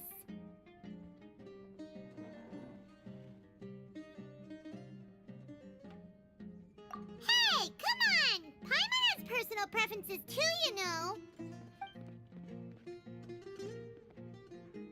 Dunyarzad, we asked a lot of people when we first arrived, and almost nobody was interested in Lesser Lord Kusanali. So, what made you want to follow her? Well, remember when you asked me if I knew how to meet the Dendro Archon? Even though I don't know how, I think I've actually seen her before. Huh? Really? Yes, it was when I was a child. At the time, my illness had kept me bedridden for the better part of a year. I was stuck inside and couldn't make any friends, and my parents did their best to find treatments for me. But even then, the Akasha didn't have any helpful information. My younger self no longer had any hopes or dreams. One flare-up was so bad that I was in a semi-conscious state for several days. Then one night, I woke up alone in my room. I was terrified. My body was paralyzed. Even if I cried, there was no sound. At that moment, an ethereal voice spoke in my mind. Dunyarzad, don't be scared.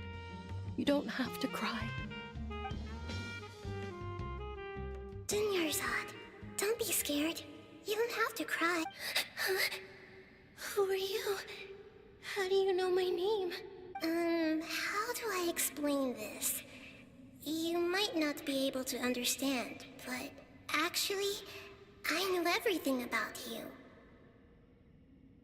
Really? Of course. I know that you're scared of thunder, that you hate taking medicine every morning, and that you love counting the petals on your mom's skirt. Wow, you really do know everything. Dunyarzad, is there anything you want? Want? Not really. Huh? But aren't you a child? All children have wishes. Tell me what you want, and maybe I can make it happen. And can you make my illness go away? Oh. I'm sorry. But I'm not powerful enough to do that right now. Then, can you be my friend? After that, the voice said, "Okay, I'll be your friend." Although my body was suffering during those days, that voice encouraged me and told me many wondrous things. Beyond my window was the flourishing Sumeru city. Beyond the city was a lush rainforest. And beyond that was the wall of Samiel, deserts, and all of Tevat. Once I finally made it through that bout of illness, I couldn't hear that voice anymore. I told my mother about it, but she said that I must have been dreaming. But I know that that voice wasn't a figment of my imagination. Before that, I had never heard of Tevat. Yes, for sure. If it weren't for that voice, I would have never grown curious about the outside world, nor would I have learned how to read and enjoy so many books. That voice sparked a desire for wisdom. It had to have been the Dendro Archon. I've been hoping for a chance to repay her kindness. In fact, I was running around today to help prepare the Sub-Zerus festival for her. What's the Sub-Zerus festival? It's Lesser Lord Kusanali's birthday, which was the day that she was found by the sages. It's actually an old holiday that originally celebrated Greater Lord Rukkhadevata's birthday. When she passed away, the holiday eventually became a celebration of the Lesser Lord's birthday. I heard everyone was overjoyed when they welcomed her back to Sumeru. In those days, the festival was a huge deal. But because of the Academia's influence, people have gradually lost interest in the festival. The Academia actively participates in Sumeru's many holidays dedicated to Greater Lord Rukkhadevata. But when it comes to the Sub-Zerus festival, Forget any funding. They practically act like it doesn't exist. Maybe they see Lesser Lord Kusanali's birth as confirmation of Greater Lord Rukkhadevata's death, so they're reluctant to celebrate it. Aw, but that's awful. It is. It's absolutely terrible. Sure, the Greater Lord founded Sumeru, but hasn't Lesser Lord Kusanali been the one quietly protecting us for the past few hundred years? Just remember that we're still out in public. Don't get too carried away now. I know that people over by the Grand Bazaar still hold the Sub-Zero's festival to this day, but I hadn't met any of them before, so I was never able to contribute. But recently, I made a friend there who also follows Lesser Lord Kusanali.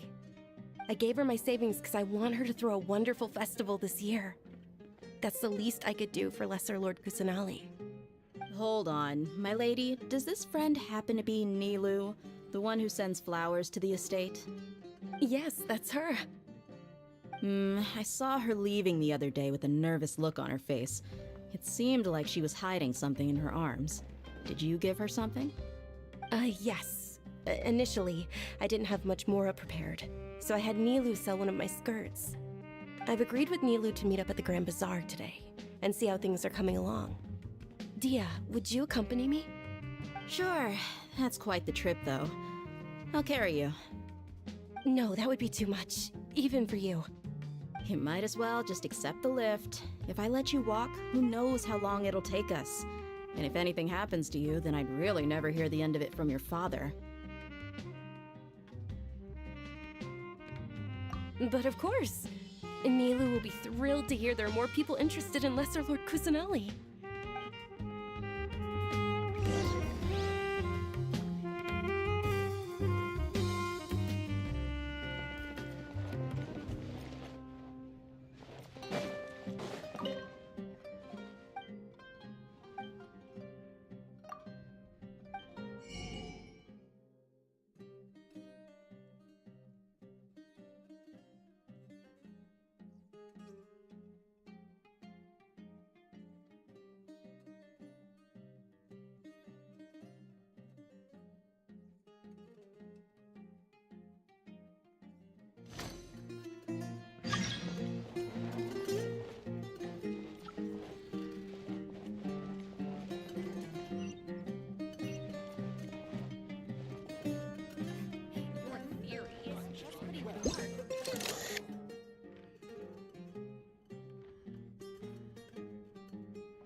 Keep up with me!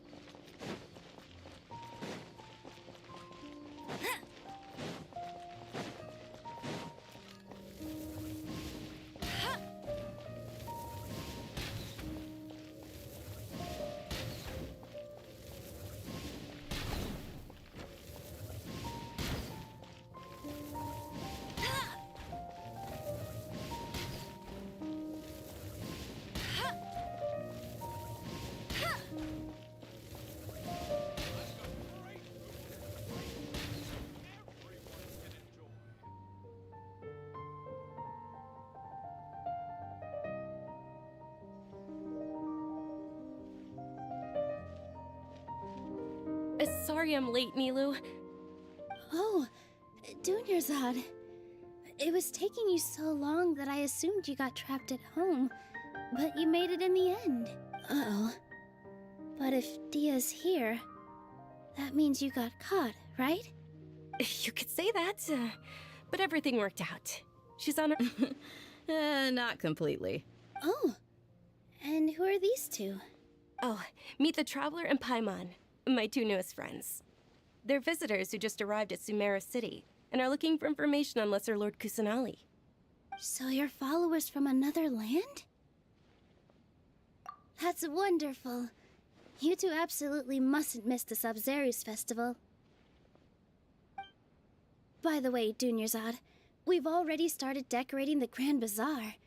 It looks spectacular, thanks to your generous contribution. You're very welcome. It's the only thing I could... Probably? But don't sweat it. We've already finished renovating the stage. Come on.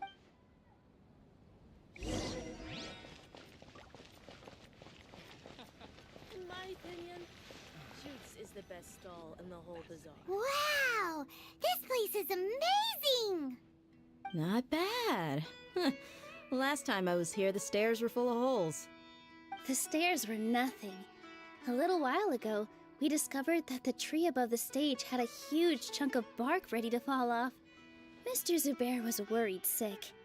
We reported it to the academia many times, but they never sent anyone to deal with it. We didn't want anything bad happening, so we were going to cancel all the stage performances. Oh, probably because it was the theater asking. The academia looks down on performers like us. They probably think it would be best if the theater closed down completely. We can't let that happen, though. Not only would everyone involved in the theater go hungry, but then we wouldn't be able to hold the Sabzeruz festival anymore. Thank the Dendra Archon for Dunyarzad. With the Mora she gave us, we hired someone to patch up the tree, and we also gave the stage a much-needed makeover. The stage is going to be even prettier when it's festival time. I can't wait for you to see it. And I can't wait to see you on the stage. You've been practicing so long already. It's almost time for your dream. It's our dream. I'll do my best for the two of us. Nilu, what are you gonna be doing at the festival? She'll be dancing the dance of Sabzeruz, the most important performance at the Sabzeruz festival. Dunyarzad, have you told him the origin of this holiday? I only told them about the Greater Lord and Lesser Lord so far. Okay, then I'll tell you two about how this holiday came to be. According to legend, the Sabzeruz festival was originally the Goddess of Flowers' birthday celebration for the Greater Lord.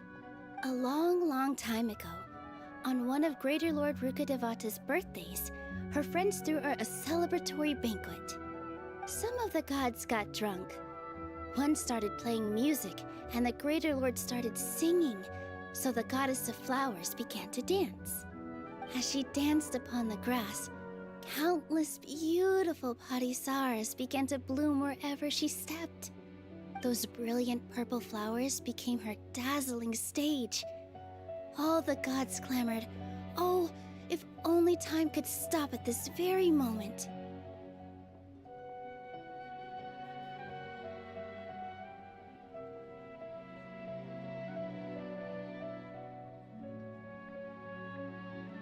Of course they did. When people mention the gods, they always think of the Archon War. But Sumeru's gods also had happy times. Although they aren't around anymore, they're preserved in our tradition of dance. This outfit I'm wearing is apparently based on how the Goddess of Flowers looked. Though we're just tiny people compared to the Divine, we still have to do our best to make sure that the birthday girl feels loved on her special day. Nilu, you of all people will definitely be able to convey our well wishes to the Dendro Archon. I also noticed that you went the extra mile and scattered padisaras around the stage. They symbolize the Goddess of Flowers, after all. It's just a shame that all the real padisaras went extinct after her death. Yeah. The Greater Lord brought forth padisaras in memory of the Goddess of Flowers, but she ultimately could never truly replicate that beautiful purple. Thinking about the Goddess of Flowers dance makes me wish I could have seen it. If my stage were anything like that, I'd be thrilled if I had just 2 real padisaras on this. So, Traveler and Paimon, what do you think? Interested in the Sabzeruz festival? Will you two be coming? All of Lesser Lord Kusanali's followers will be there for her birthday. It'll be a good opportunity for you to learn more about her.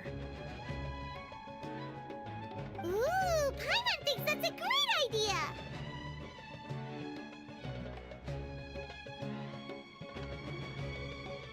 Hey, come on! There's nothing wrong with enjoying a festival. Besides... So how about we all attend the Sub-Zero's festival together? Dunyarzad, let me show you which stage decorations we've picked out so far. Traveler and Paimon, if that doesn't sound interesting to you, then feel free to explore the area. Everyone at the Grand Bazaar loves Lesser Lord Kusanali, and we're all looking forward to the Sabzeruz festival. In that case, we'll take a look around.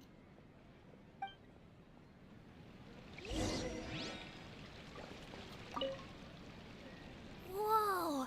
What's with your yellow hair? And why do your clothes look so funny? Are you an Outlander? Did you know that the Sabzeruz festival is about to happen? There'll be loads of fun things to do at the festival. But the best part is when Ferris, the Knight of Flowers, passes out candy to everyone.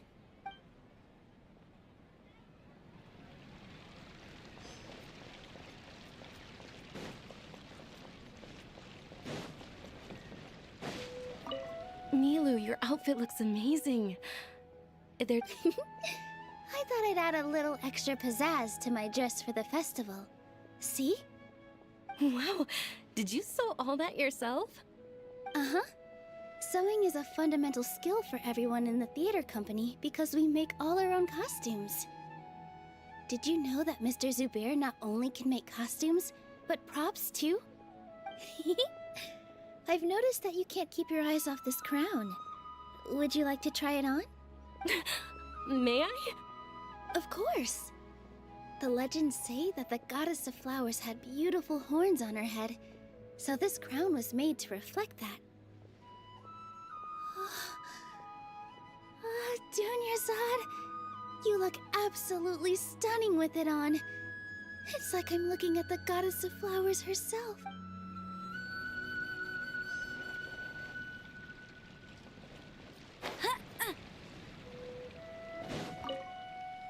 Ah, dancing at the Sub-Zero's festival.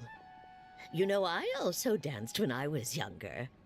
As a child, I even asked my grandmother why we performed the dance for the Lesser Lord when it was originally done to honor the Greater Lord. My grandmother said that Greater Lord Rukkhadevata is a beloved deity and honored by all. And Lesser Lord Kusanali is too. If the Goddess of Flowers ever knew Lesser Lord Kusanali, then she would certainly have wished to be her friend and hold celebrations for her too. The Sub-Zero's festival has been losing its appeal over the years. That is, until a wealthy benefactor stepped in this year and brought the festival back to life. I heard she forked out a lot of mora to make it all happen.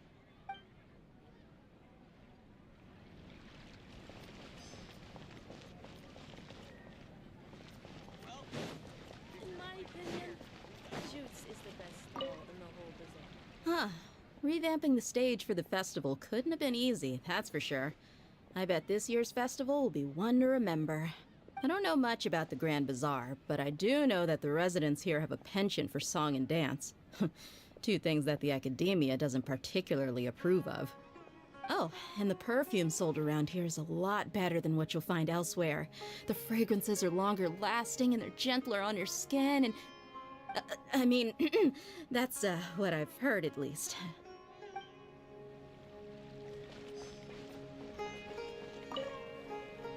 Things are really shaping up, and there's a buzz around the festival this year. We're expecting people from all over to come by this year and buy things during the festivities. Don't be fooled into thinking that Sumeru City has the best of everything. Some festival snacks are only offered here in the Grand Bazaar. And when it comes to musicians, dancers, or singers, the Grand Bazaar's got the best of the best. Sure, those folks at the academia might not...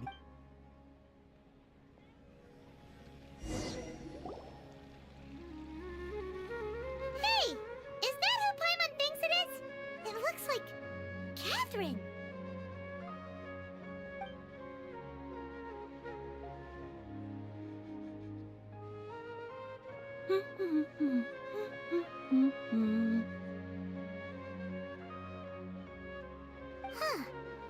think of it, Paimon's only ever seen her behind the counter at the Adventurers Guild. This is the first time we've ever seen her taking a break. Hey, Catherine! Huh? Oh, hey! It's the Traveler and Paimon! What's shaken? Whoa, break time Catherine sure sounds a lot less formal than usual. Paimon was still waiting for her to say Ad Astra Abyssosque. Sure. Standing behind the counter at the Adventurers Guild doesn't require any complicated functions. But saying and doing the same old things over and over again can get pretty monotonous. Like watching the same Fontaine movie day after day. But take you two, for example. You travel across Tevat to enrich your lives and gain new experiences. Well, we enjoy traveling across Tevat and all that, but we're mainly looking for clues about his sister. Yes, you should keep searching.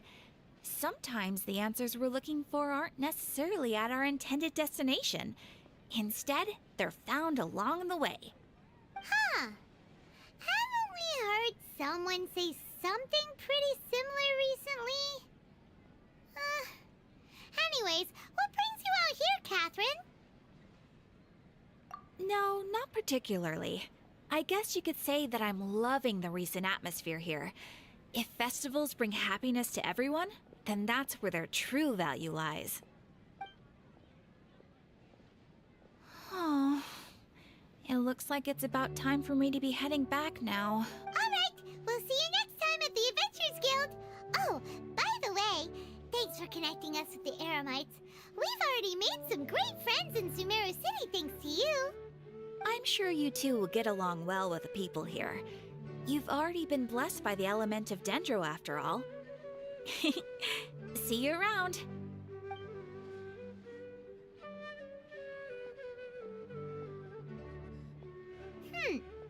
There's something really different about Catherine today. Hey, Traveler. Paimon. Oh, hey, Dia. What's going on? I've got something to tell ya. My lady knows you're looking for ways to meet Lesser Lord Kusanali, and she's been trying to come up with a way to help you. Well, I have an idea that might help. Are you serious? We'd love that! It might not necessarily pan out, so don't get your hopes up too much. I'll need to take you two somewhere and ask someone some questions. My lady is feeling a little worn out at the moment. Nilu's found a place for her to rest. After I take my lady home, let's meet in front of the Citadel of Regzar. Sounds like a plan! Let's head over to the Citadel of Regzar and wait for Dia!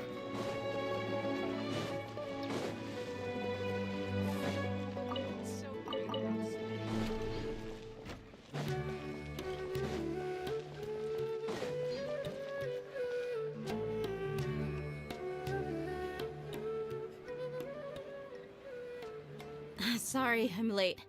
It took some convincing for the Master and Mistress to believe that Miss Dunyarzad was only sitting in the port for a while because she was in a bad mood. Anyway, I guess I should be thanking you. I haven't seen Miss Dunyarzad that happy in a long time. If it wasn't for you two, she probably would have been caught and dragged back much earlier. You sure sound a whole lot nicer than when we first met, Dia. Who would have thought you had such a soft spot for Dunyarzad? It's called being a professional. I'm a bodyguard, and I work for whoever's paying. Look, Dia's blushing. Listen, you two. I don't expect to be working for Miss Dunyarzad very long, but I hope to finish things on a positive note if possible. Let's cut the chit-chat and head into the Citadel. We'll see if the person I know has a way for you two to meet with the Lesser Lord.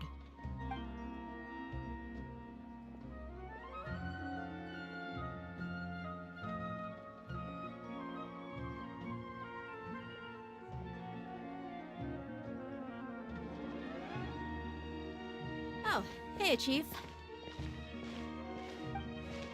Ha, Dia! What are you doing here? And well, didn't expect to see you three together. I take it you all know each other already? Mm-hmm. We met this morning after the Adventurers Guild pointed us to Ozfond for more info. No kidding. Huh. So, where's Ruksha? I thought I'd help these two out by asking about the theft. Anything you can tell him? Ruksha's gone over to the Academia. The Grand Sage recently ordered Sumeru City to begin bolstering its defenses, so people from all over have been called back to the city. Since you've already mentioned the theft, I suppose I might as well tell him what we know. Appreciate it, Chief. Theft? Sorry, what the heck are you guys talking about? Just recently, the Academia lost something, and there's a chance the item is connected with the Dendro Archon. This case might just somehow help you in meeting her. I suppose that's one way to look at it. But if you ask me, the case is more about the Academia than anything else. Let me fill you in. The Academia recently sent a convoy to pick up an important package from Aru village. Word got out, and the convoy was robbed on its way back. The Grand Sage took the whole matter very seriously. Not only did he dispatch the Matra, but also enlisted our help in the search for leads. All we know so far is that whatever was stolen is currently in Port Ormos. You two have heard of Port Ormos, haven't you? It's the largest commercial port in all of Sumeru. You can travel there by leaving Sumeru City and heading south along the river. The Academia's grip isn't long enough to reach all the way to Port Ormos, so the city's a little more laid back, meaning the population's also a mixed bag. You never know who you'll meet there. Apparently what was lost has a great deal to do with the Akasha, knowledge, and even the gods. I'm afraid I don't have any other details for you, though. If you're interested, maybe you could head to Port Ormos and ask around yourselves. If you want my advice, try introducing yourselves as students of the Academia once you're there. Are you serious, Chief? All the Academia students are in Sumeru City, you know. Why should they pretend to be students in Port Ormos? If you're also interested, just go there and see what happens. Count me out. I've got plenty of work to do here for the Homayani family. And take it from me, if you two really do decide to visit Port Ormos, you'd best watch your backs. Let's just say that the Eremites there aren't nearly as friendly as those here in Sumeru City. There are even some extremists who go around shouting slogans like, "Retake Sumeru for King Deshret." Word is that more and more are joining their movement. They're becoming a real headache for Chief and the others. You bet they are. King Deshret's been dead for thousands of years. Now they start spreading rumors of his return. Ridiculous. Not everyone's like you, Chief. Even the desert natives who abandoned their homes in the wilderness still wish to have a god of their own. Well, Traveler, that's about all the information we have for you. Thanks, Dia! And you too, Osfond! Since we've gathered all we could for the moment in Sumeru City, let's head to Port Ormos and see what we can find next. Miss Dunyarzad is looking forward to seeing you both at the Sub-Zerus Festival, so be sure to get yourselves back here in time for that. Good. Then we'll see you both at the Sub-Zerus Festival.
you can't keep up with me.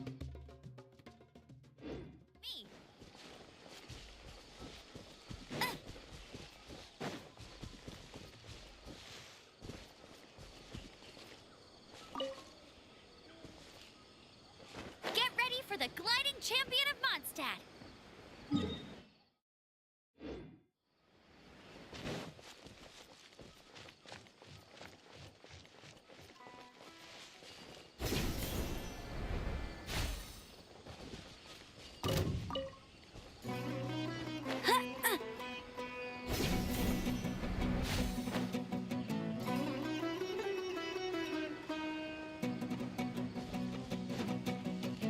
Bet you can't keep up with me.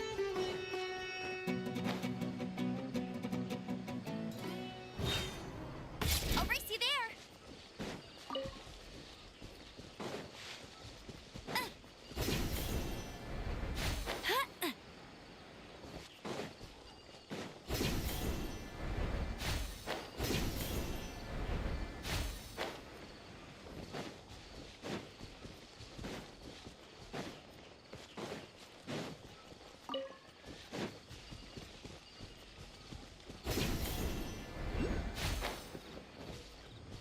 Bet you can't keep up with me.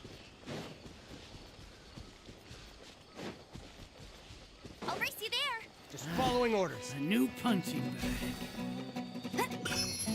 Take that! That's cheating.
Bet you can't keep up with me.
You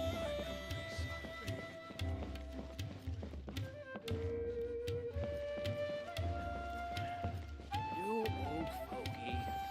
Why can't you move on?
Come and have a good look yourself.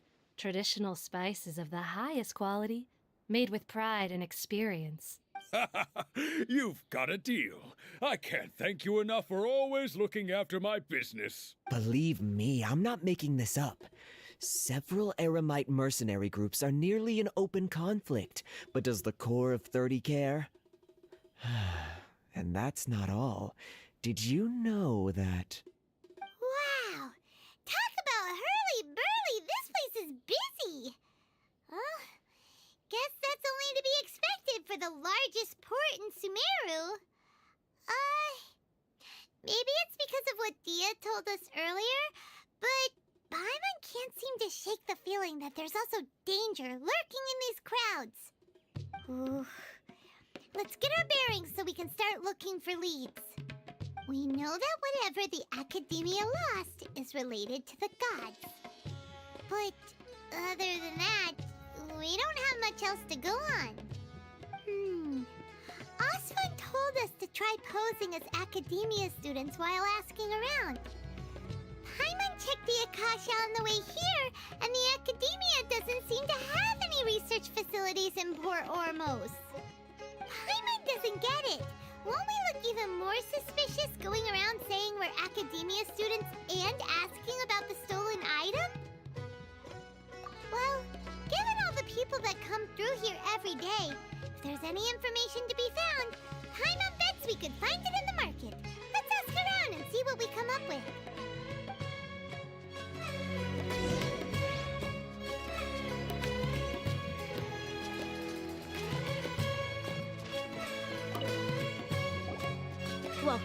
Welcome. How can I help you two? Hi there. We would like to ask you a question. Of course. Especially around this time of year. Students from Sumeru City that are about to graduate often come to Port Ormos to cut loose a little. Many people often talk about how hard it is to get accepted into the academia, let alone graduate. But those who finish their studies and go on to become full-time researchers at the academia have it even harder. Sure, we may not be Sumeru City, but Port Ormos offers beautiful scenery and a stress-free environment. You see over there? Those are students from the academia. They've been looking worried and miserable ever since they got here a few days ago. If you ask me, the life of a merchant is better. So long as the Akasha teaches us what we need, then life is good.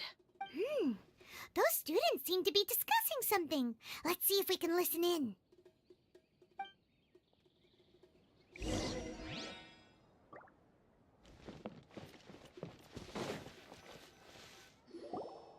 It's no good. I've tried asking around, but I haven't been able to learn anything useful. Not to mention that a bunch of scary-looking Eremite mercenaries have been posted along the streets now. There's been a lot of fighting between the different Eremite factions in Port Ormos.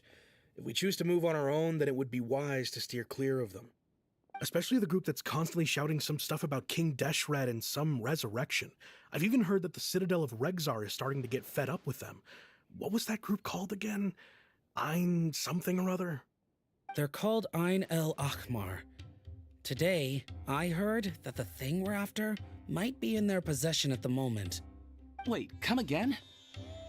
Don't you see? Many of the Eremites in Port Ormos deal with trading this kind of thing.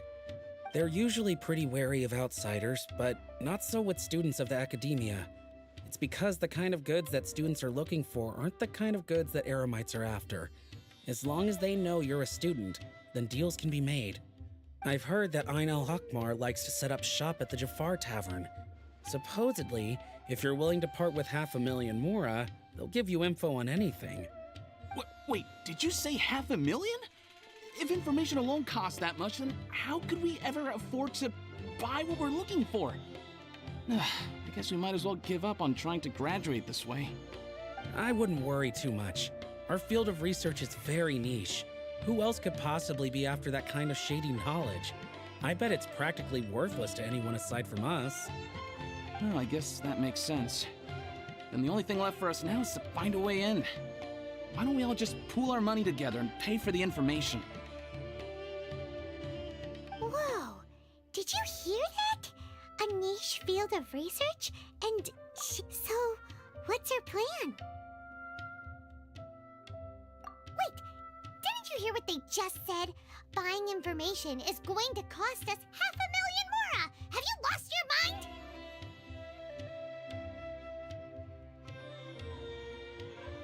Oh, all right. Paimon never thought she'd agree to parting with that kind of mora. But if you know what you're doing, then we should give it a shot.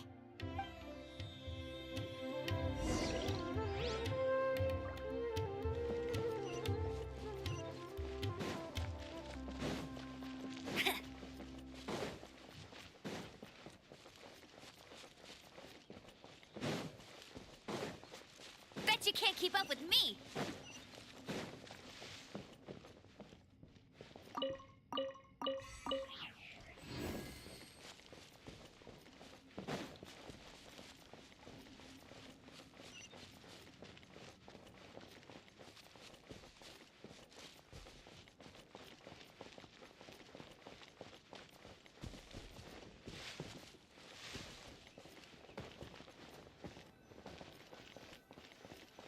This is the place we heard those students talking about. Let's find a seat somewhere and see if we can spot the group. What's going on? How can there be Kairagi here? Oh, you've arrived. Please, take a seat. So, they think that they can go toe-to-toe with the boss? Huh! Once we reclaim the power of King Deshret, they'll be the first that the boss punishes. They're nothing to be afraid of. Our main rival now is the Caracal Battalion. They've also amassed a significant amount of mora this time, so we mustn't underestimate them. How can the Caracal Battalion compete with the boss when they're nothing but a bunch of money-grubbing opportunists out for a quick mora? Yeah, with Boss's fervent devotion, he'll be able to use this power to bring our god back this time. Huh. All these guys talk about is King Deshret, so they're probably the ones we're looking for. Greater Lord Ruka Devata. That traitor and her followers must not be spared. The day will come when King Deshret exacts vengeance on Sumeru, and all of them shall be punished. Yeah, Paimon was wondering what they meant too. We should ask about that if we get the chance later.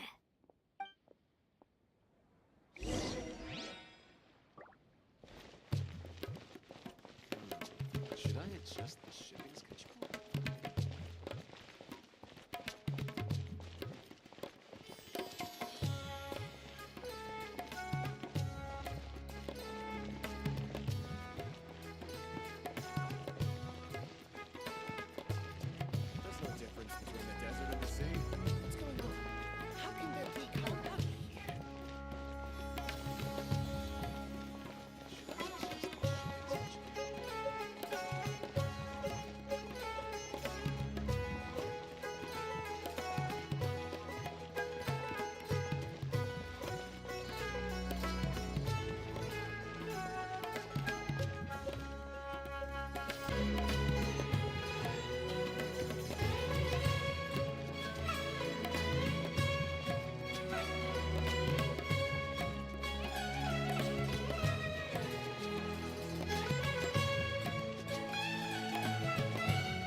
difference between the desert and the sea? Huh? Who are you? What do you want? A traveler? Now's probably not the time to talk about that. Didn't the students say Eremites are wary of outsiders? A student? Huh. What's a student from Sumeru City doing in Port Ormos? Ah, well, if it's info you want, you've come to the right place. The question is, can you afford it?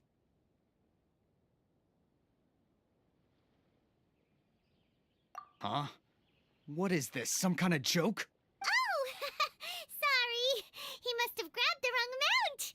Hey, what do you think you're doing?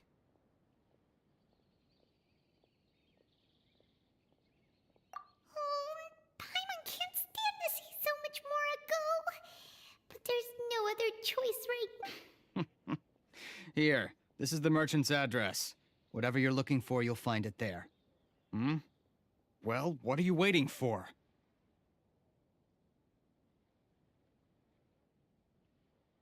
Oh, that's right! We heard you mention King Deshret just now. We're actually interested to know more because... because we're... archaeology students! Fine. Since you've already handed over the Mora, I guess I can throw in a little extra info. As you can see, members of Ain al-Ahmar are devout believers of King Deshret. Years ago, King Deshret founded the great desert nation that was our homeland.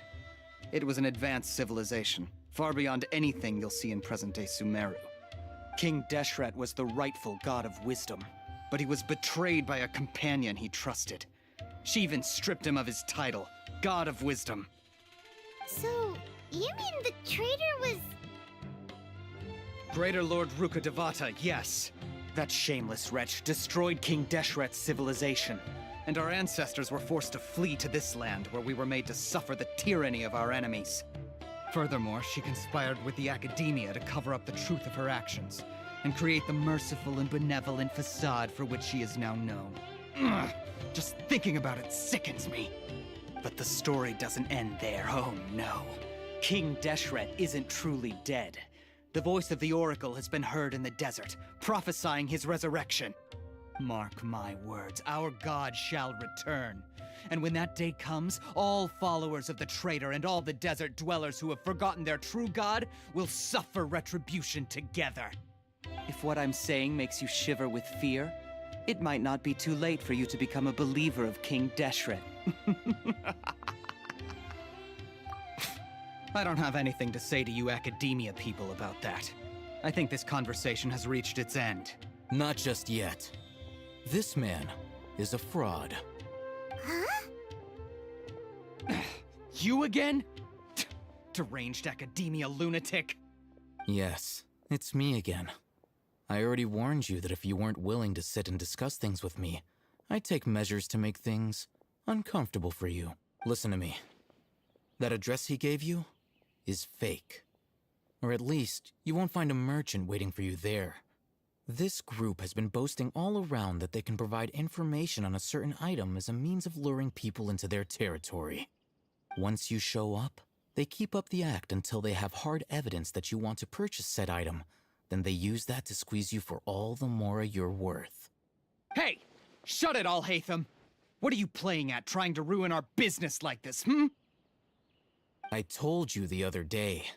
I wish to discuss my terms with your boss. Ha! The boss made it perfectly clear that he won't negotiate with you. Yes, and in no uncertain terms. But that was then. It does not preclude him from changing his mind in the future. I'm warning you. Don't push us, or this could get ugly. We don't usually get rough with people from the Academia because it just complicates things. For a lunatic like you, though, we might just have to make an exception. If you're suggesting that we escalate this from a verbal exchange to a physical one, I accept. After all, even the Archons used war to negotiate the ownership of Teyvat. If, on the other hand, we can't agree on any means of negotiation at all, then I'm afraid my next course of action will sting a little more than the mere falling through of a few business deals. I will jeopardize the Eremite's reputation, which I know you value above all else. I am quite confident that if I began to take such action, your boss would willingly approach me himself. However, I fear that by then, some things will have happened that cannot be undone. Also, a word of advice. I suggest you tell your boss exactly what happened here today. Otherwise, he might blame you for not telling him in the future. What did you say? Consider this. Have I ever failed to follow through on my word in the past? This guy is really out of his mind. Okay then. If you really have a death wish, let's meet a week from today. The pier in front of the Pharos Lighthouse, 4 o'clock in the afternoon, sharp. Don't expect us to hold back. Not so fast. First, you return the 500,000 mora to them.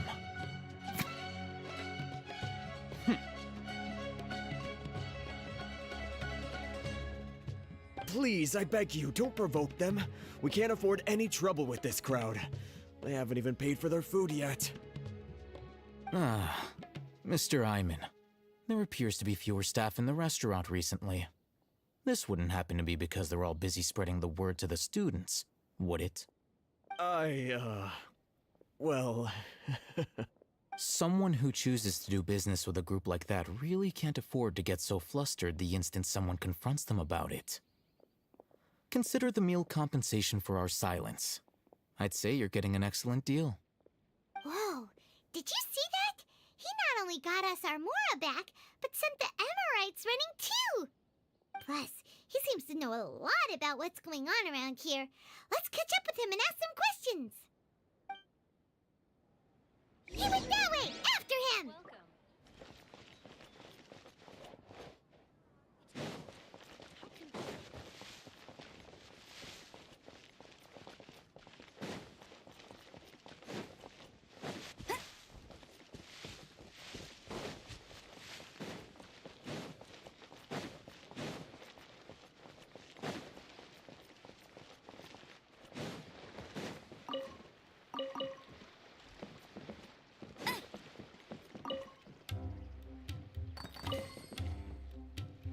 I'll race you there.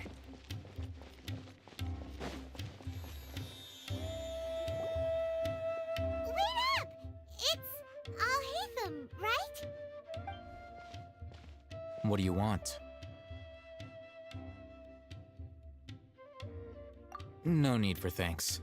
My goal was to get to them, and you two gave me just the opportunity I needed. We're even.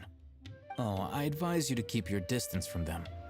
Since they weren't able to make off with your Mora in the end, they might harass you again in the future. All right. Goodbye.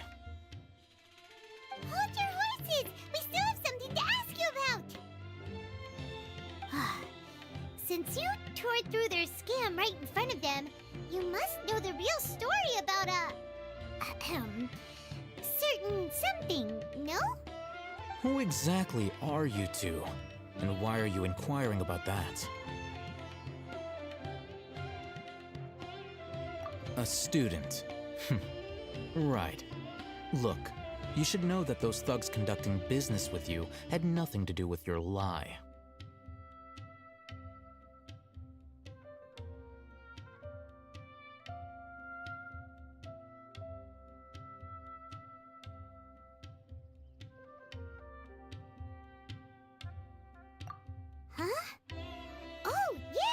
He's really strong. Weren't you saying something about a physical exchange? We can help with that.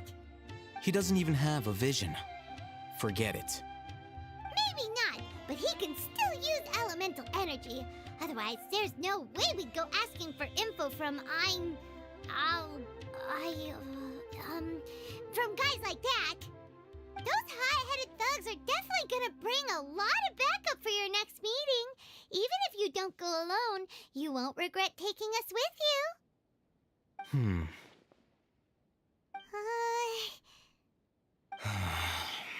All right, I accept. Got a pen and paper? If you're searching for someone who sells that kind of merchandise, I'll give you one of their addresses, and you can try your luck. We'll reconvene at the appointed time by the pier. It doesn't matter if you show up or not. So since you were happy to give us this merchant's information, does that mean you can tell us exactly what we're after? You were willing to part with 500,000 Mora for something and you didn't even know what it was? Okay. Well, if you truly are as skilled as you claim, then you can beat the answer out of them when they become hostile. Look, if you've been making inquiries, then you have to know something by now. Tell me what you know so far, so I don't waste time repeating information. We know it's connected to the academia somehow, and that not only do the Eremites deal in it, but some students want to get a hold of it too. What else?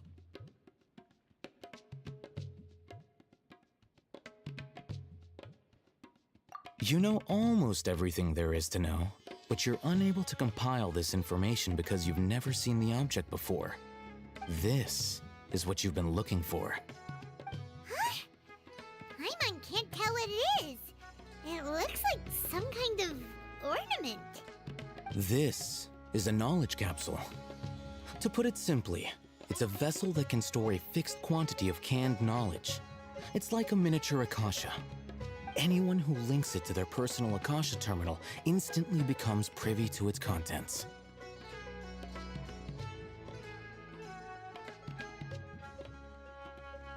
Correct. Anyone. Unlike the Akasha, which heavily regulates who can access what information, knowledge capsules confer their contents without any requisites. That's amazing! It's essentially a convenient and harmless vestibule for knowledge. Unfortunately, it's illegal in Sumeru to privately possess or trade them. They were created as a means for scholars to transfer knowledge gained from Irminsul into the Akasha, and are intended to be destroyed immediately after use. But despite strict regulations, some of these knowledge capsules will always escape destruction. After all, there will always be those in this world who are dissatisfied with life as designed for them by the Akasha and wish to change their fate. Over the past century, a wide variety of canned knowledge has been leaked from the academia. Now, in Port Ormos, the valuable ones are a means to Mora for the Eremites. Meanwhile, those which the Eremites deem to be useless to them occasionally prove useful to the common citizens and hapless academia students.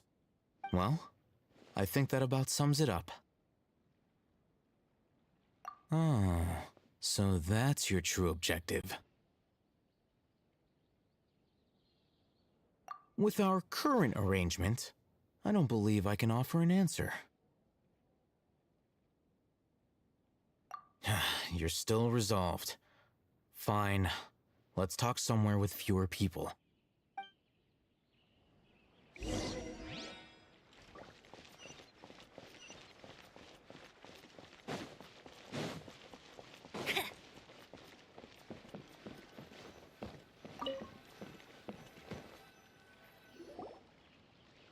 Let's continue our conversation here.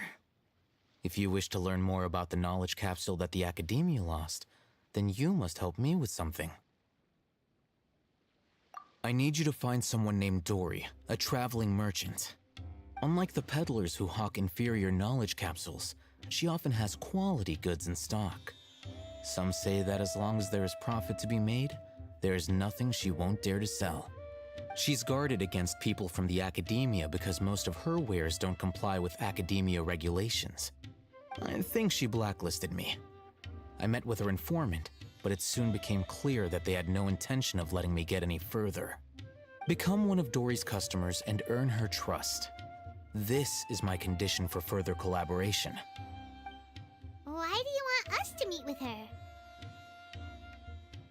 Until you complete this task, you don't have question privileges. Fine. So how do we go about doing this? You two are outlanders who haven't been here for long, so Dory should view you as safe clients.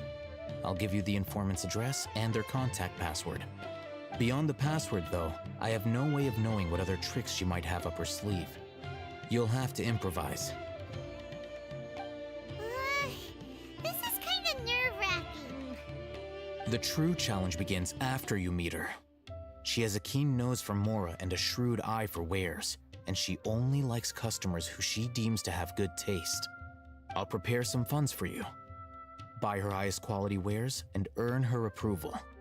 What? We only just saw a knowledge capsule for the first time! We don't know how to tell which ones are good and which ones are bad. Is that something we can learn quickly? That's true. Have you two heard of elemental sight? Oh, that's a surprise. Guess I'll have to hold you in higher regard. Anyway, that ability should resolve your issue.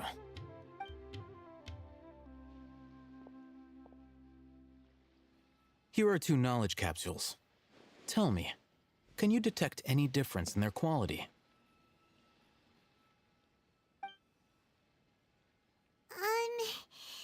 They look the same to Paimon. Try inspecting them with elemental sight. How'd it go? Did you see anything?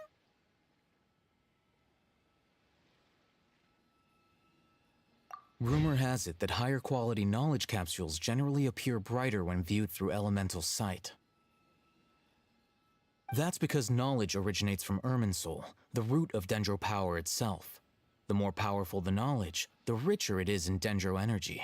However, some canned knowledge with a high concentration of elemental energy is of little use in contemporary times, so those capsules are of little value.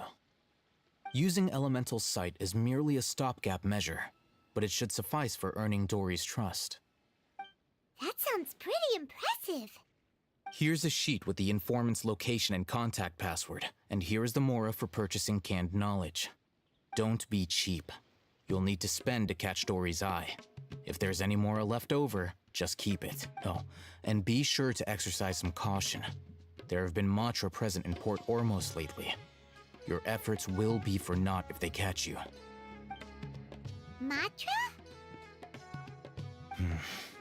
They belong to the Academia's regulatory body. They also handle cases of illegal canned knowledge transactions. Like I said, the Academia has banned both their trade and possession. The Matra are razor sharp. You're in for nothing good if they lock their sights onto you. If you two want to back out, now's the time. Okay, then we have a deal. If you succeed in your dealings with Dory, come find me at the Wikela Funduk. We'll have an open discussion then.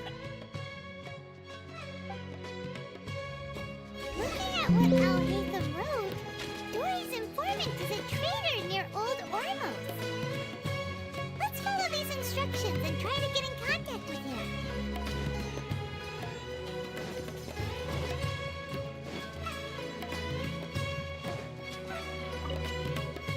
Hello.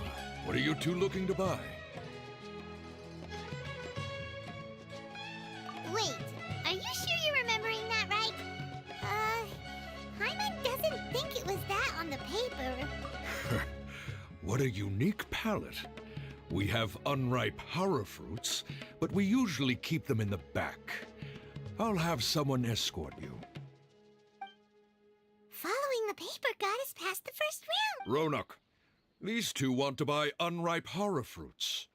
Show them to the warehouse. Got it. You two, please follow me.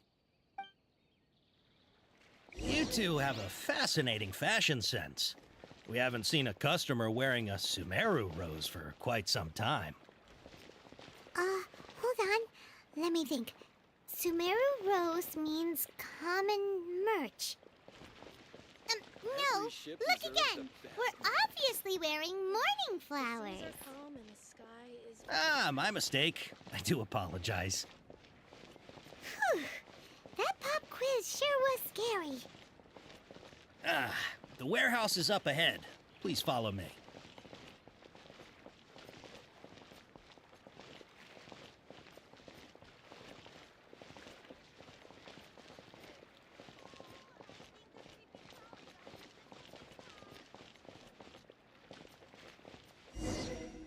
Before I retrieve your products, I need to confirm a few things.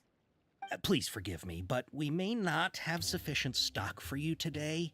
Earlier, many of our hara fruits were taken by mice. Hold on. That's not right. Taken by mice means they sold out. I'm sorry. But as things currently stand, we won't be able to fulfill your order. He's cautious of us. Let's take a closer look. Before I retrieve your... please forgive me, but we may not have sufficient stock for you today. Earlier, many of our hara fruits were taken by mice. Thanks. If better goods come in, you'll be the first to know. You look like you have some skill. Why don't I pick out some fruits that'll make you dizzy?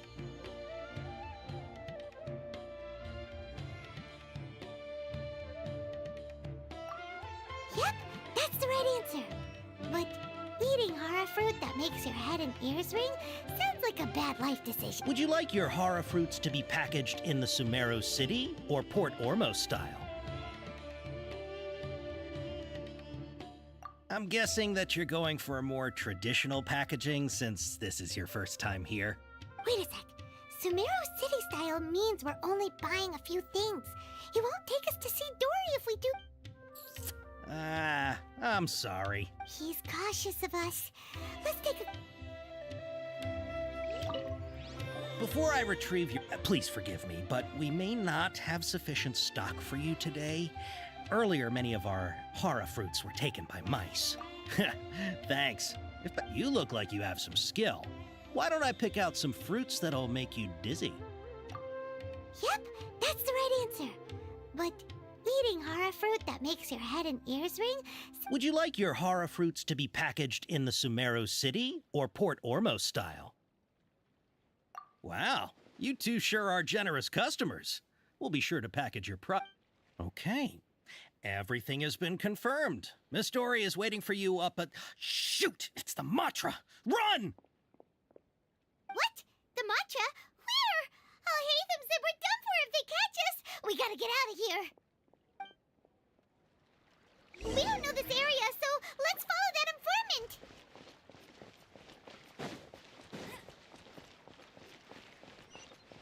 Bet you can't keep up with me.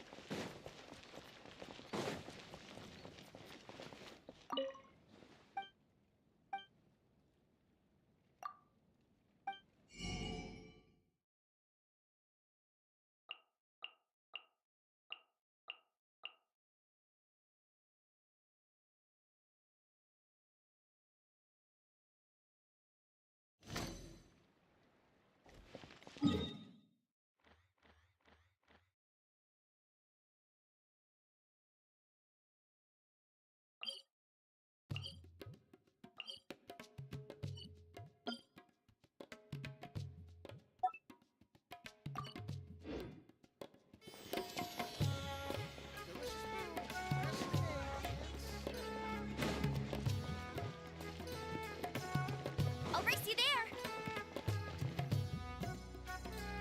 He ran that way.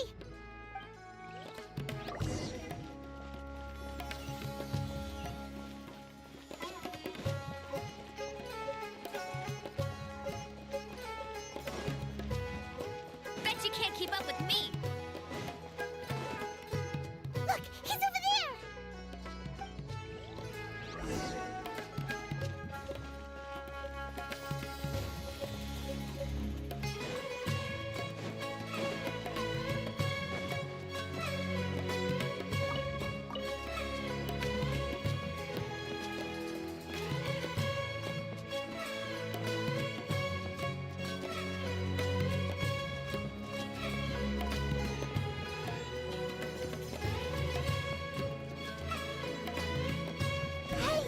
If you're hiding from the rich plant, Tiger, come this way!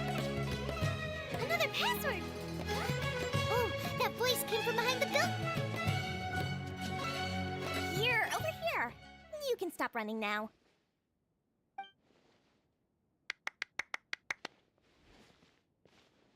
So you were the one who was calling out to us just now.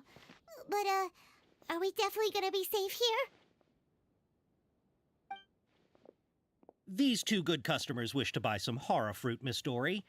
And if there's nothing else, I'll just excuse myself. Oh, very good. Thank you.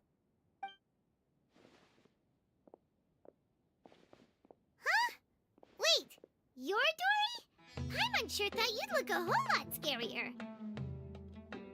Hey, what are you trying to say, Princess Pea-Brain? I can be scary enough when I need to be, believe you me. If you don't watch what you say, then you can forget about doing any business. But it seems you two have actually done pretty well so far. Not only did you manage to find the informant, your reactions were also pretty sharp. You don't really look like criminals or anything, but I bet my Mora that you've been involved in some shady dealings, haven't you? Paimon's not sure if that's supposed to be a compliment, but we'll take it. I can't risk doing business with people who start huffing and puffing after just a few paces. No matter how much Mora they might have. Not only will they get caught by the Matra, but they'll also get us into trouble. As decent folks trying to run an honest business. We don't need any of that. Wouldn't you agree? So that's why I prefer to have customers like you. It's your first time here, but don't worry, I won't ask too many questions. Even if you wish to buy enough knowledge capsules to decorate your house with, please, knock yourself out. As long as you have lots of round, shiny Mora, then we're all good. Ah, yes, of course, of course. Go ahead, help yourselves. Voila! Wow, she has a trove of canned knowledge. Whew. She'd probably be in serious trouble if the Matra caught her with all this. What kind of products do you seek, my dear customers? Don't worry, I'm not interested in your reasons for buying. I can, however, offer some suggestions. Take this one, for example. An analysis of the sociological ideology and dialectics of the Hilichurls. Only 3 people in all of Teyvat have ever studied it, making it extremely rare. It's on sale now for 350,000 Mora. Yeesh, who would want to be an expert in that topic? Or how about the architectural styles and construction methods of Teyvat in the early Archon War period? With this one, you can become an expert in historic architecture preservation and find an excellent, well-paying job in nearly any nation. Ooh, now this sounds like it could be useful. 2 million Mora, and it's yours. No discounts. Whoa!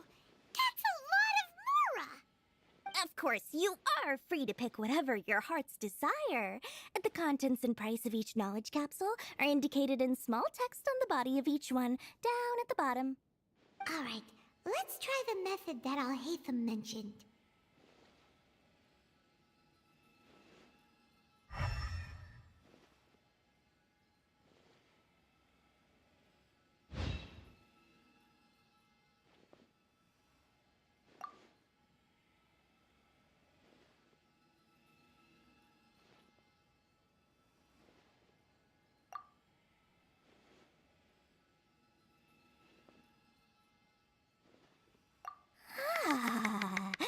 You've really got a good head on your shoulders, and quite the eye for quality.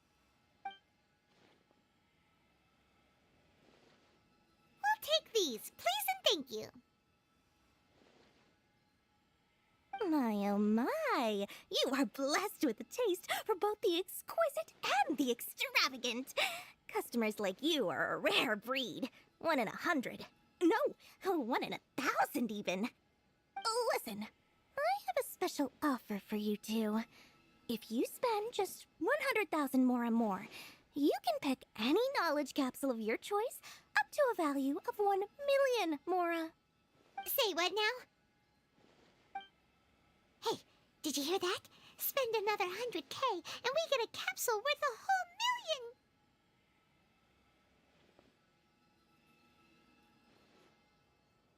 But all the canned knowledge we just bought is easily worth 500,000 Mora. If we spend just a little more, we can get something worth 1 million Mora. Isn't that a fantastic deal?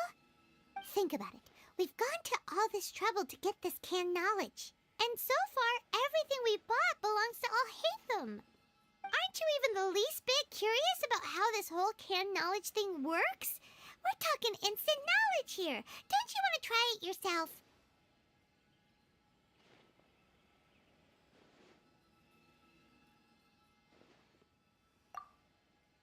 Come on, come on! We still have around 100,000 of Alhaitham's moral left, so let's put it to good use by finding something useful for you. Ahem! You've got a deal, Dory! We'd like to spend an extra 100,000 mora. Excellent! Then please, select from this fine collection of canned knowledge over here. Hold on a second. Paimon thought we could choose whatever we wanted. Why can't we choose the ones from over there? Oh, but my dear customer, the knowledge capsules over here are worth 1 million mora each. I'm sure discerning customers like yourselves will be able to find something to your liking. Please, take your time. Uh-oh, Paimon has a bad feeling about this. Let's use Elemental Sight again to check these.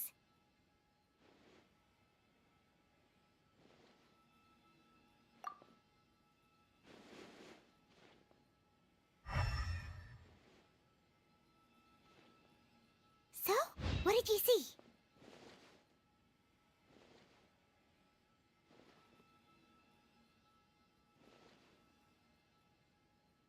So, they're all worth about the same amount? Well, anyway, the mora's already been spent, so let's at least try to find something useful. Let Paimon take a look here. An introduction to traditional Sumeru brewing techniques, the art of growing spices, an overview of ancient runes. Oh, how about this one? Sword Fighting Techniques 8. Not sure we'd ever find volumes 1 through 7, but at least this knowledge should be useful, right? Let's go with this one.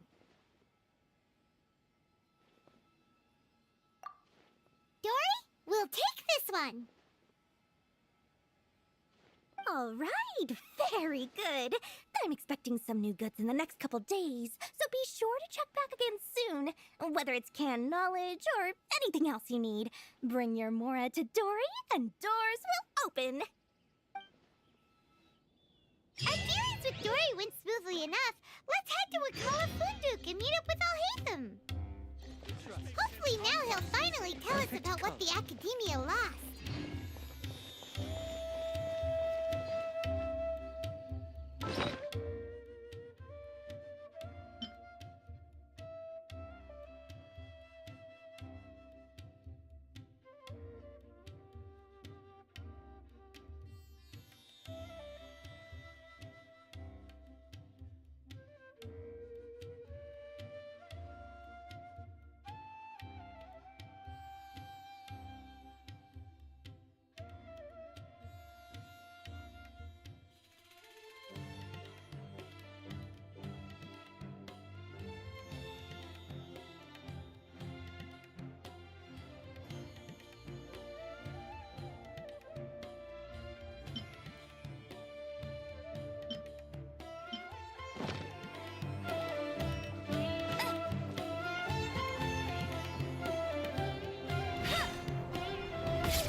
Ha ha!